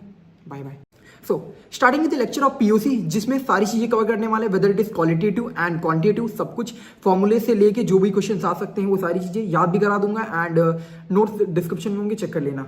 सो अब इस चैप्टर में एक्चुअली होता क्या है, POC में एक्जैक्टली तुम्हें कुछ एलिमेंट्स होंगे, उनकी प्रेजेंस चेक करनी है। वो कार्बन, नाइट्रोजन, हेलोजन जो भी हो सकता है, उसकी प्रेजेंस है, उसकी प्रेजेंस को चेक करना है तुम्हें, ठीक है। जिस तरीके से वो है या नहीं, उसकी प्रेजेंस चेक करने को कुछ टेस्ट करते हो, उसी तरीके से इनकी भी चेक करना है। सो मजा आने वाला है इसमें पूरा, मजा के साथ याद करा दूंगा, चिंता मत करो। सो पहला है लिबिक्स मेथड। लिबिक्स मेथड में क्या होता है, जैसे कार्बन हाइड्रोजन है, कोई भी ऑर्गेनिक कंपाउंड में weather it is carbon hydrogen present है या फिर नहीं, उसको चेक करने के लिए मैं क्या यूज करूंगा, Liebig's method. So Liebig's method is exactly will be use for checking the carbon and hydrogen presence है या फिर नहीं है, प्रेजेंट है नहीं। तो होगा क्या, उस ऑर्गेनिक कंपाउंड को मैं पास करने वाला हूं कॉपर ऑक्साइड के साथ। अब ये कॉपर ऑक्साइड से पास करने पे होगा क्या यार, पास करने में जो तेरा कार्बन होगा वो कार्बन डाइऑक्साइड में चेंज हो जाएगा, एंड जो H2 है तुम्हारा, सॉरी जो हाइड्रोजन है वो H2 में चेंज हो चुका होगा। सो अब एग्जैक्टली होता कैसे होगा, तो जो तुम्हारे पास कार्बन होगा वो कॉपर ऑक्साइड के साथ रिएक्ट करने पे कार्बन डाइऑक्साइड बना लेगा, ठीक है यार। अब देखो, अब ये कार्बन डाइऑक्साइड बन तो गया, वो कार्बन था या नहीं, उसकी प्रेजेंस कैसे चेक करेंगे, उसकी कुछ रिएक्शन था। जैसे CO2 में चेंज हो चुका है कार्बन, तो CO2 की फर्दर टेस्ट कराएंगे, जिसकी वजह से पता चल जाएगा कि वो कार्बन ही था कि नहीं था ना। कुछ फर्दर टेस्ट भी करते हो ना, हाँ उसी तरीके से। हाँ, तो कार्बन डाइऑक्साइड है, कार्बन डाइऑक्साइड को कैल्शियम हाइड्रोक्साइड से पास करेंगे, जो कि तुम्हारा इसको कैल्शियम कार्बोनेट में चेंज कर देगा, which will be in milk in colour, and उसको एक्सेस CO2 वाटर में पास करोगे तो मिल्कीनेस डिसअपियर हो जाएगी, and you will be getting as calcium hydrogen carbonate. समझ आया क्या बात को, क्या करना है यार, देख कार्बन पकड़ना है, अगर उस कार्बन की कॉपर ऑक्साइड के साथ करेगा क्या आएगा तेरा CO2, एंड CO2 को तू पास करेगा किसके साथ, कैल्शियम हाइड्रोक्साइड के साथ, तेरा कैल्शियम कार्बोनेट आ जाएगा, कैल्शियम कार्बोनेट की मिल्कीनेस डिसअपियर हो जाएगी किसके साथ, एक्सेस CO2 एंड H2O के साथ। सो पहला टेस्ट कंप्लीट हो गया कि कार्बन वाले में क्या करना है यार। इसी तरीके से सेम चीजें हैपन होंगी विद दी हाइड्रोजन के साथ। अब ये हाइड्रोजन तुम्हारा कन्वर्ट हो जाएगा H2O में, कैसे, सो हाइड्रोजन को जब तू पास करेगा कॉपर ऑक्साइड के साथ रिएक्शन होगी तो पास H2O आएगा। अब H2O आ तो गया, अब H2O, अब पानी की भी चेक करना है यार, पानी है कि नहीं है उसको भी चेक करना पड़ता है ना। अब पानी है कि नहीं उसको चेक कैसे करेंगे, बिस्लेरी वाटर नहीं, बिस्लेरी वाटर नहीं, मतलब अगर पानी है चेक करेंगे तो कॉपर सल्फेट के साथ वाटर की रिएक्शन होगी तो क्या होगा, copper sulphate dot 5H2 COSO4 dot 5H2 कितना, 5H2, ठीक है 5 ओके। सो ये COSO4 डॉट 5H2 इसका कलर इंपॉर्टेंट है जो कि होता है ब्लू, ठीक है, this is called as copper's blue. क्या कहते हैं इसको, कॉपर्स ब्लू, कॉपर है जो कि ब्लू कलर का है, वैसे कॉपर का कलर समथिंग एल्स, सो कॉपर्स ब्लू है। अब इसमें भी एक चीज बताता हूँ कि जो कॉपर सल्फेट डॉट 5H2 होता है उसमें जो H2O कॉम्प्लेक्स के अंदर रहता है, H2O कितना रहता है, 4। कॉम्प्लेक्स के अंदर पानी कितना रहता है, मतलब बक्से के अंदर कितना है पानी, बक्से के अंदर 4 पानी है और बाहर कितना पानी है, 1 पानी, ठीक है, याद रखिएगा ना। So second thing that is the Lassaigne's extract, question बन सकता है एग्जैक्टली। सो अब लसीन्स एक्सट्रैक्ट में करते क्या है, दैट इज पंकज सर निकले एक्स पे, पंकज सर ने याद कराया था but we are doing something else, तो दूसरा करते हैं। दैट इज क्या करेंगे, लसीन्स एक्सट्रैक्ट में क्या होगा, क्या कहेंगे, प्यार से निखिलने, माय नेम इज निखिल, सो प्यार से निखिलने लस्सी पी, प्यार से निकलने एक्स के साथ लस्सी पी है, प्यार से निकलने एक्स के साथ लस्सी पी है, that is phosphorus sulphur Nikhil and X, मेरी X may be she is there always, okay. So प्यार से निखिलने एक्स के साथ लस्सी पी है, सो इससे तेरा लस्सी भी याद हो जाएगा जो कि है लसीन्स एक्सट्रैक्ट, प्यार से निकलने एक्स के साथ लस्सी पी। सो अब ये PSNX जो भी है, अब इनके टेस्ट होंगे कि इनकी प्रेजेंस चेक करने के लिए भी टेस्ट होंगे। तो स्टार्ट करता हूं, सबसे पहले है नाइट्रोजन की टेस्ट के लिए। सो नाइट्रोजन वाले में क्या होगा, तेरे पास सबसे पहले क्या बनता है, लसीन्स एक्सट्रैक्ट बनेंगे। होगा क्या, देख जैसे नाइट्रोजन है, कार्बन ये सारे हैं ना, नाइट्रोजन हो गया, तो अब इनको क्या करेंगे, पहले इनकी लसीन्स एक्सट्रैक्ट बनाएंगे, इनकी रिएक्शन करा के सोडियम के साथ कुछ बनाएंगे, कुछ तो बनाएंगे। अब उस कुछ जो बना है उसकी रिएक्शन कराएंगे, एंड वो जो कुछ जो बना है उसकी रिएक्शन करा के देखेंगे कि एग्जैक्टली है कि नहीं, ठीक है। समझाता हूँ क्या एग्जैक्टली बोल रहा हूँ। देख यार, सबसे पहले नाइट्रोजन की बात करता हूँ, तो नाइट्रोजन में क्या होगा, अब नाइट्रोजन की टेस्ट चेक करना है, तो लसीन्स एक्सट्रैक्ट कैसे होगा, so carbon nitrogen and sodium डाल के हीट किया, जो कि तेरा लसीन्स एक्सट्रैक्ट बनना है NaCl। लसीन्स एक्सट्रैक्ट क्या बनेगा, नाइट्रोजन के केस में जो कि होगा सोडियम साइनाइड। मैंने क्या कहा, अब जो लसीन्स एक्सट्रैक्ट बन चुका होगा उसकी कुछ चीजें करेंगे, रिएक्शंस करेंगे, एंड जिससे प्रेजेंट है कि नहीं है वो नाइट्रोजन पता चलेगा। सो फर्दर टेस्ट करते हैं तो क्या होगा, NaCl है इसका साइन, सो इसकी रिएक्शन कराते हैं, NaCl है तो Na प्लस Cn माइनस, तो इस Cn की रिएक्शन कराएंगे Fe2 प्लस के साथ, Fe2 प्लस के साथ रिएक्शन होगी, क्या बन जाएगा, FeCN होल 6 4 नेगेटिव, ठीक है। अभी बताता हूँ क्या करना है। सो अब इसकी फर्दर रिएक्शन होगी Fe3 प्लस एंड वाटर के साथ, सो तुम्हारा क्या बन जाएगा, प्रोडक्शन ब्लू जो कि होगा Fe4 plus Fe2 CN6 dot XH2। इसके लिए तो आया नहीं हो लेक्चर में, याद कराता हूँ जो कि है क्या। देख पहले क्या मैं बताएं, नाइट्रोजन में तेरे को लसीन एक्सट्रैक्ट बनेगा, पहला चीज क्या बनेगा, सोडियम साइनाइड, इसको याद रखेगा ना। सेकंड पॉइंट है, अब उसकी फर्दर रिएक्शन कराएंगे Fe2 से, तो क्या बनेगा, साइनाइड वाले 6 का कॉम्प्लेक्स बनेगा, जो कि ऊपर खोपड़ी में 4 होगा, क्योंकि जो सोडियम साइनाइड बना वो भी 4 लेटर का है, तो उसकी खोपड़ी के भी 4 नेगेटिव रहेंगे, ठीक है। नाउ फर्दर रिएक्शन कराएगा तो उसके बाद जो ये बनेगा प्रेशन ब्लू में एक चीज है याद रखिएगा ना, जो बाहर कैफी है, बाहर 3 के साथ है एंड अंदर 2 के साथ है, चार्ज बाहर 3 पॉजिटिव चार्ज के साथ है एंड नेगेटिव अब अंदर +2 के साथ चार्ज में है, ठीक है। Fe4 FeCN6 होल थ्राइस, ठीक है, देख लेना, बाहर +3 के साथ एंड अंदर +2 के साथ। Okay, understood.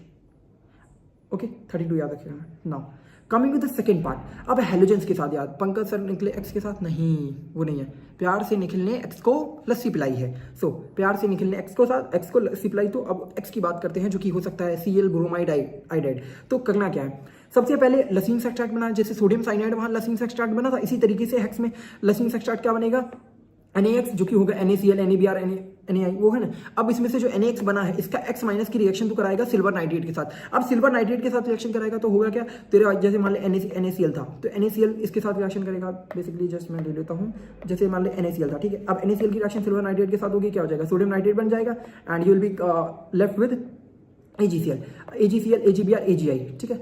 अब देख, सबसे पहले अगर Cl के साथ रिएक्शन हो AgCl AgBr AgI, 3 बनने वाले। अब इनका कलर याद रखना होता है, कलर कैसे याद रखोगे, सो देख क्लोरीन ब्रोमीन आइडिन नीचे आता है, chlorine then bromine then iodine, इसी तरीके से जब नीचे नीचे बढ़ता जाएगा ना, सो कलर चीजें जब नीचे नीचे जाते हो ना तो डार्क होने लगती हैं चीजें। स्टार्टिंग में क्लोरीन क्या था, व्हाइट था, क्लोरीन क्या था, व्हाइट था, फिर नीचे आओगे तो क्या हो जाएगा, पेल येलो, फिर और नीचे आओगे तो क्या हो जाएगा, डार्क येलो। येलो तो कलर याद रहेगा, नीचे आने पे इंक्रीज होती है डार्कनेस, तो तेरे को याद रहेगा पहले व्हाइट होगा, फिर पेल येलो होगा एंड देन डार्क येलो।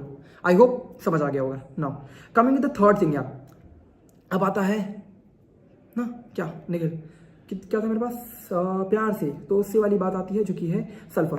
अब सल्फर की रिएक्शन इसमें लसीन एक्सट्रैक्ट बनेगा, लसीन एक्सट्रैक्ट पहले वाले में सोडियम साइनाइड बना था, दूसरे वाले में क्या बना था, NaX बना था, इसमें क्या बनेगा, sodium sulphide, that is Na2S। अब सल्फर की रिएक्शन Na के साथ होगी जो कि बनाएगा Na2S। अब Na2S में क्या करना है तेरे को, H2- है, जो H2- है उसकी रिएक्शन लेड के साथ कराना जो कि बन जाएगा PbS।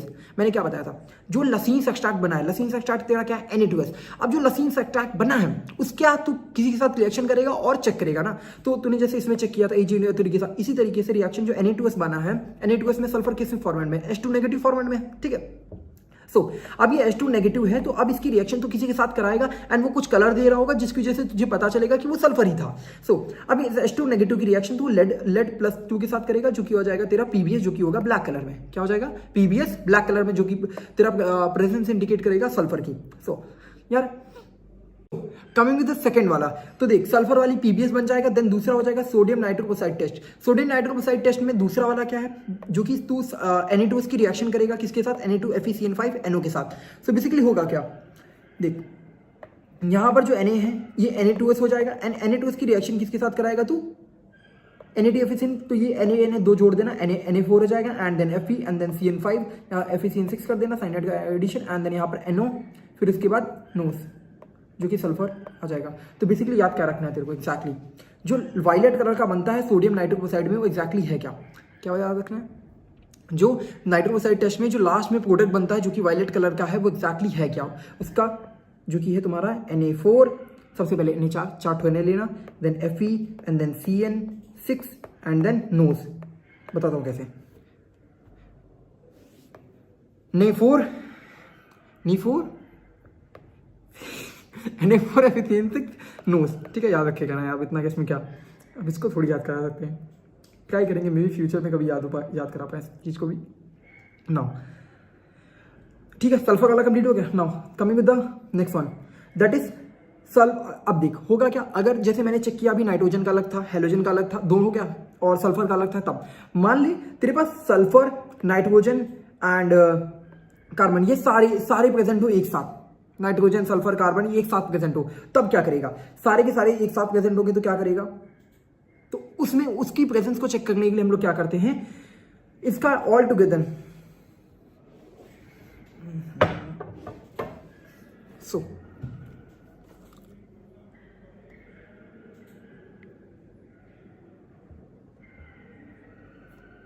सो इफ अब एक और केस देखते हैं, नाउ कम्स द केस 4। अब केस 4 में होगा क्या, तुम्हारे पास सल्फर कार्बन नाइट्रोजन ये तीनों प्रेजेंट होंगे एक साथ, they are present all together.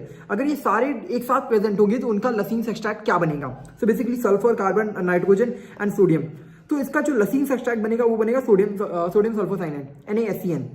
Now अब इसका जो लसीन एक्सट्रैक्ट बन चुका है उसमें क्या है, SCN नेगेटिव। अब इसकी रिएक्शन तो किसी से कराएगा, अब वो रिएक्शन तो करा रहा है किसके साथ, Fe3+ के साथ कराएगा, Fe3+ के साथ कराएगा तो क्या हो जाएगा तेरा FeSCN होल थ्राइस ना। अब ये इंपॉर्टेंट चीज क्या है इसमें, ये ब्लड गैड कंपाउंड बनता है, ठीक है, ब्लड गैड, ठीक। तो क्या होगा तेरे पास, अगर सल्फर कार्बन नाइट्रोजन ये तीनों होंगे तो क्या बनेगा, दैट इज NaSCN, ठीक है। एंड NaSCN की रिएक्शन किससे कराएगा, देख सल्फर कार्बन नाइट्रोजन ये 3 है, सल्फर कार्बन नाइट्रोजन ये 3 है, तो किसके साथ रिएक्शन कराएगा, FeK3 वाले फॉर्मेट के साथ, FeK3+ वाले के साथ कराएगा, तो क्या बनेगा तेरा result, that is FeSCN whole thrice. Done, ठीक है। Now coming to fourth one. अब ये फोर्थ वन क्या है यार, देखो अब फॉस्फोरस की बात करता हूं। अब फॉस्फोरस के टेस्ट में क्या करेंगे, फॉस्फोरस की रिएक्शन होगी सोडियम ऑक्साइड के साथ, सोडियम परऑक्साइड के साथ, ओके, सोडियम परऑक्साइड के साथ रिएक्शन होगी, तो क्या बनेगा तेरा PO4 3 नेगेटिव, एंड उस PO4 3 नेगेटिव को HNO3 के साथ कराएगा, तो क्या बनेगा H3PO4, ठीक है। आइए समझाता हूँ। देख सबसे पहले फॉस्फोरस है, उसकी सोडियम परऑक्साइड के साथ रिएक्शन करा रहा है, तो तेरा फॉस्फेट PO4 3 नेगेटिव बनना है फॉस्फेटाइन, एंड देन उसके बाद नाइट्रिक एसिड के साथ कराने पे तेरा ऑर्थोफॉस्फोरिक एसिड बनना जो कि है H3PO4, ठीक है। अब देख, अब ये जो H3PO4 है ये तेरा लसीन्स एक्सट्रैक्ट है। अब इस लसीन्स एक्सट्रैक्ट में ये जो लसीन्स एक्सट्रैक्ट बना है इसकी रिएक्शन कराएगा NH4 whole twice molybdenum O4, इसके साथ कराएगा तो HNO3 के डाल वाल के तेरा ये बनेगा। बताता हूँ याद क्या करना है। याद ये करना है कि जो एंड रिजल्ट आया जो कि है NH4 थ्राइस PO4 12 MO3, इसको याद करते हैं। बेसिकली क्या करना है, NH4 4 एंड देन 3, ठीक है। अब ये कितना हो जाएगा, NH4 whole thrice and then PO4 and then 12 MOO3, ठीक है। अब बताता हूँ, देख जैसे 4 3 12, 4 3 कितना हो जाएगा 12, तो यहाँ पर तेरा कितना आ जाएगा 12 एंड द मोलिब्डेनम का O3, NH4 होल थ्राइस, उसके बाद कितना हो जाएगा PO4.12 MOO3। याद करने की एक दो बार लिखना, याद हो जाएगा। Ammonium phosphomolybdate, and it's a one special thing जो कि तेरे को यहाँ दिखने का होगा। ये कुछ दिख रहा है क्या, चीज़ दिख रहा है, कुछ नहीं दिख रहा क्योंकि ये येलो कलर से लिखा है, बिकॉज ये कैनरी येलो PPT है। सो उसमें जितनी भी चीज़ें मैंने रिवाइज करा दी है, and so completed with this. जितनी भी चीज़ें एक बार बताइए, इसको एक बार रिवाइज कर लेना, एंड नोट डिस्क्रिप्शन में डाल दूंगा, देख लेना, ठीक है। Bye. And so done with this thing, and जितनी भी चीज़ें बताई हैं इसको एक बार दोबारा से देख लेना, गो थ्रू कर लेना नोट्स के through, and see you in the next lecture. And चिंता मत करो, जितनी भी चीज़ें याद करानी है काम कर रहा हूँ उस पर डाल दूंगा जल्दी, तुम्हारे एग्जाम से पहले 20 तारीख से पहले सारे अपलोड कर दूंगा। रिकॉर्ड करके कुछ रखा हूँ बट डालना भी बाकी है, अपलोड करता हूँ जल्दी जल्दी, ठीक है। बाय बाय, ठीक है, बाय। ध्यान रखना, पढ़ाई लिखाई अच्छे से करो, टेंशन नहीं लेना, ठीक है। टेंशन वेंशन नहीं लो, इतना तो नहीं लो, जाने दो, ठीक।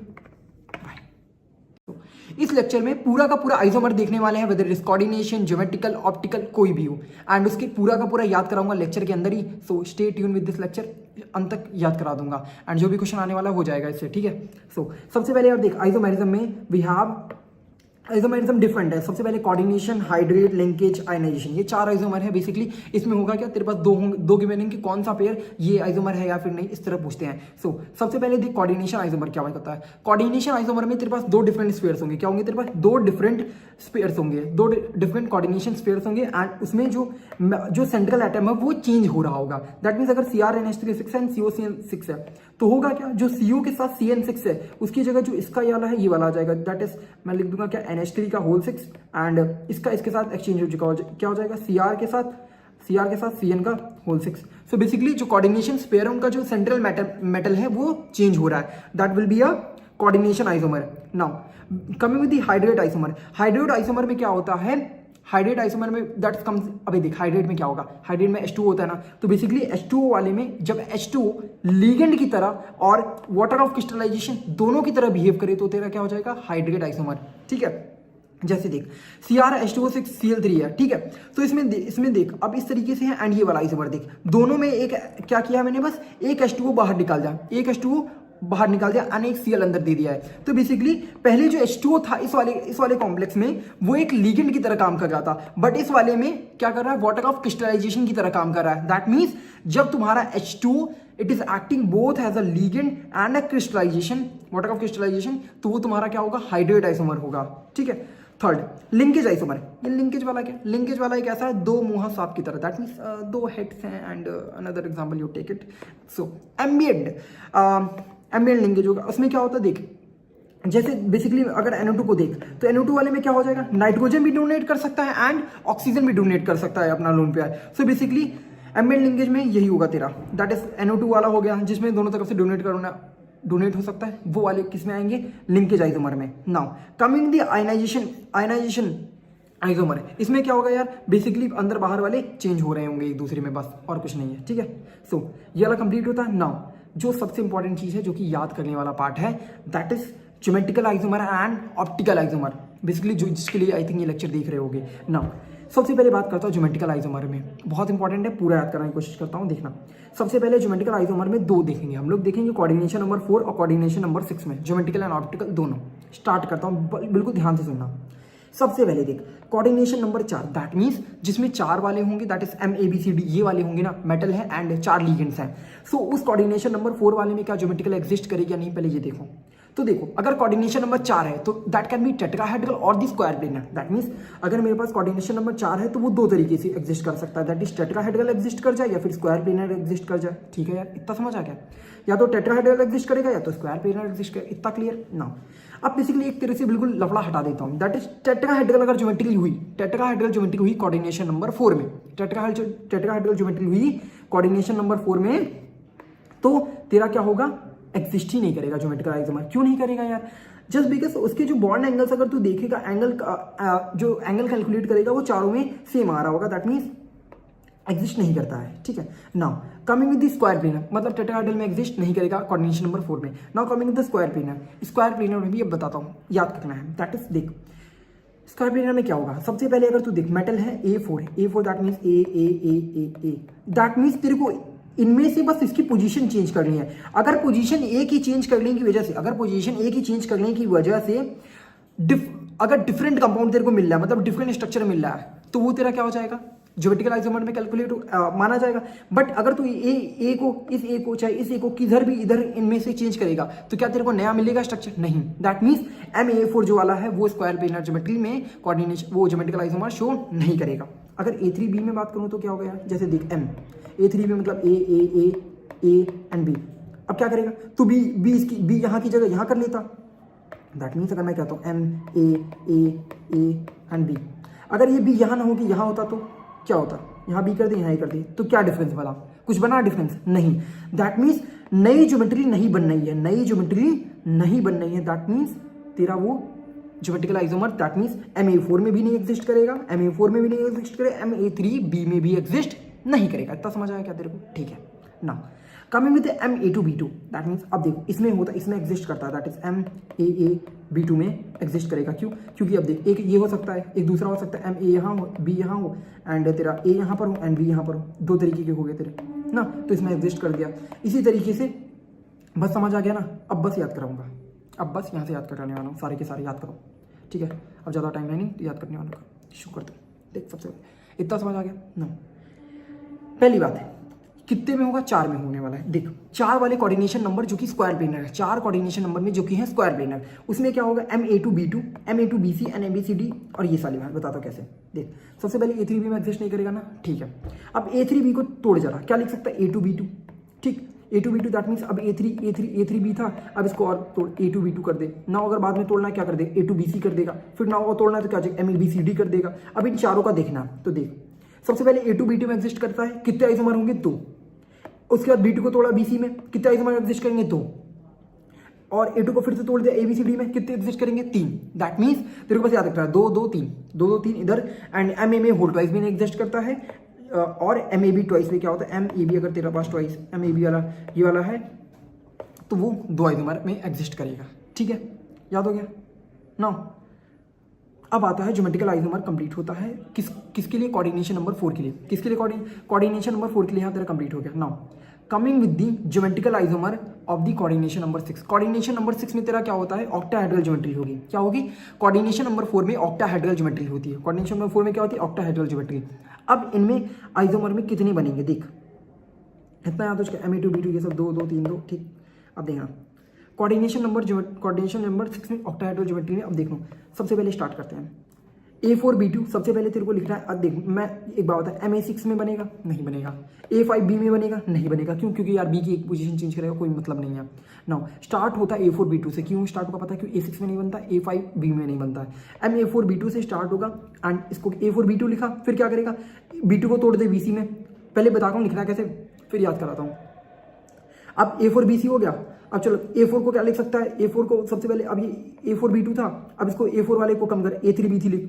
अब B3 हो चुका है, B3 को B2C लिख, फिर उसके बाद B2C हो गया तो BCD लिख, फिर जैसे A3, अब तूने A3 B3 में तोड़ चुका था, अब A2 B2 C2 में तोड़, A2 B2 C2 में, फिर A2 B2 C2 में, फिर C2 को तोड़ CD में। समझ गया पैटर्न, समझ आ रहा है? अब इतने पैटर्न में तेरे इतने यहाँ तक कॉम्प्लेक्स बन चुके हैं, देख इतने से बन गए हैं। ठीक, अब याद करना है। कैसे याद करना है? सिंपल सा है, 2 2 2 2 2 2 3 4 5 6 9 15। अब कुछ एग्जाम में आएगा तो क्या करेगा? एग्जाम में आएगा तो क्या करना है? ठीक है, एग्जाम में आएगा तो ये बैठ के पूरा लिखने वाला है, वो भी इसका बताता हूँ करना क्या है। एक तो याद रख ABCDEF का 15 geometrical 15 optical, 15 geometrical 15 optical, and total stereo पूछेगा तो 15 15 प्लस 30। ठीक है, ABCDEF में क्या हो जाएगा? 15 15 30। ठीक है, टोटल स्टीरियो की बात कर रहा हूँ मैं, ज्योमेट्रिकल ऑप्टिकल दोनों इंक्लूड करते हुए। तो सबसे पहले इस 15 वाला याद रखने का, एंड उसके बाद ये वाला याद करना, A2 B2 C2 वाला, A2 B2 C2 5।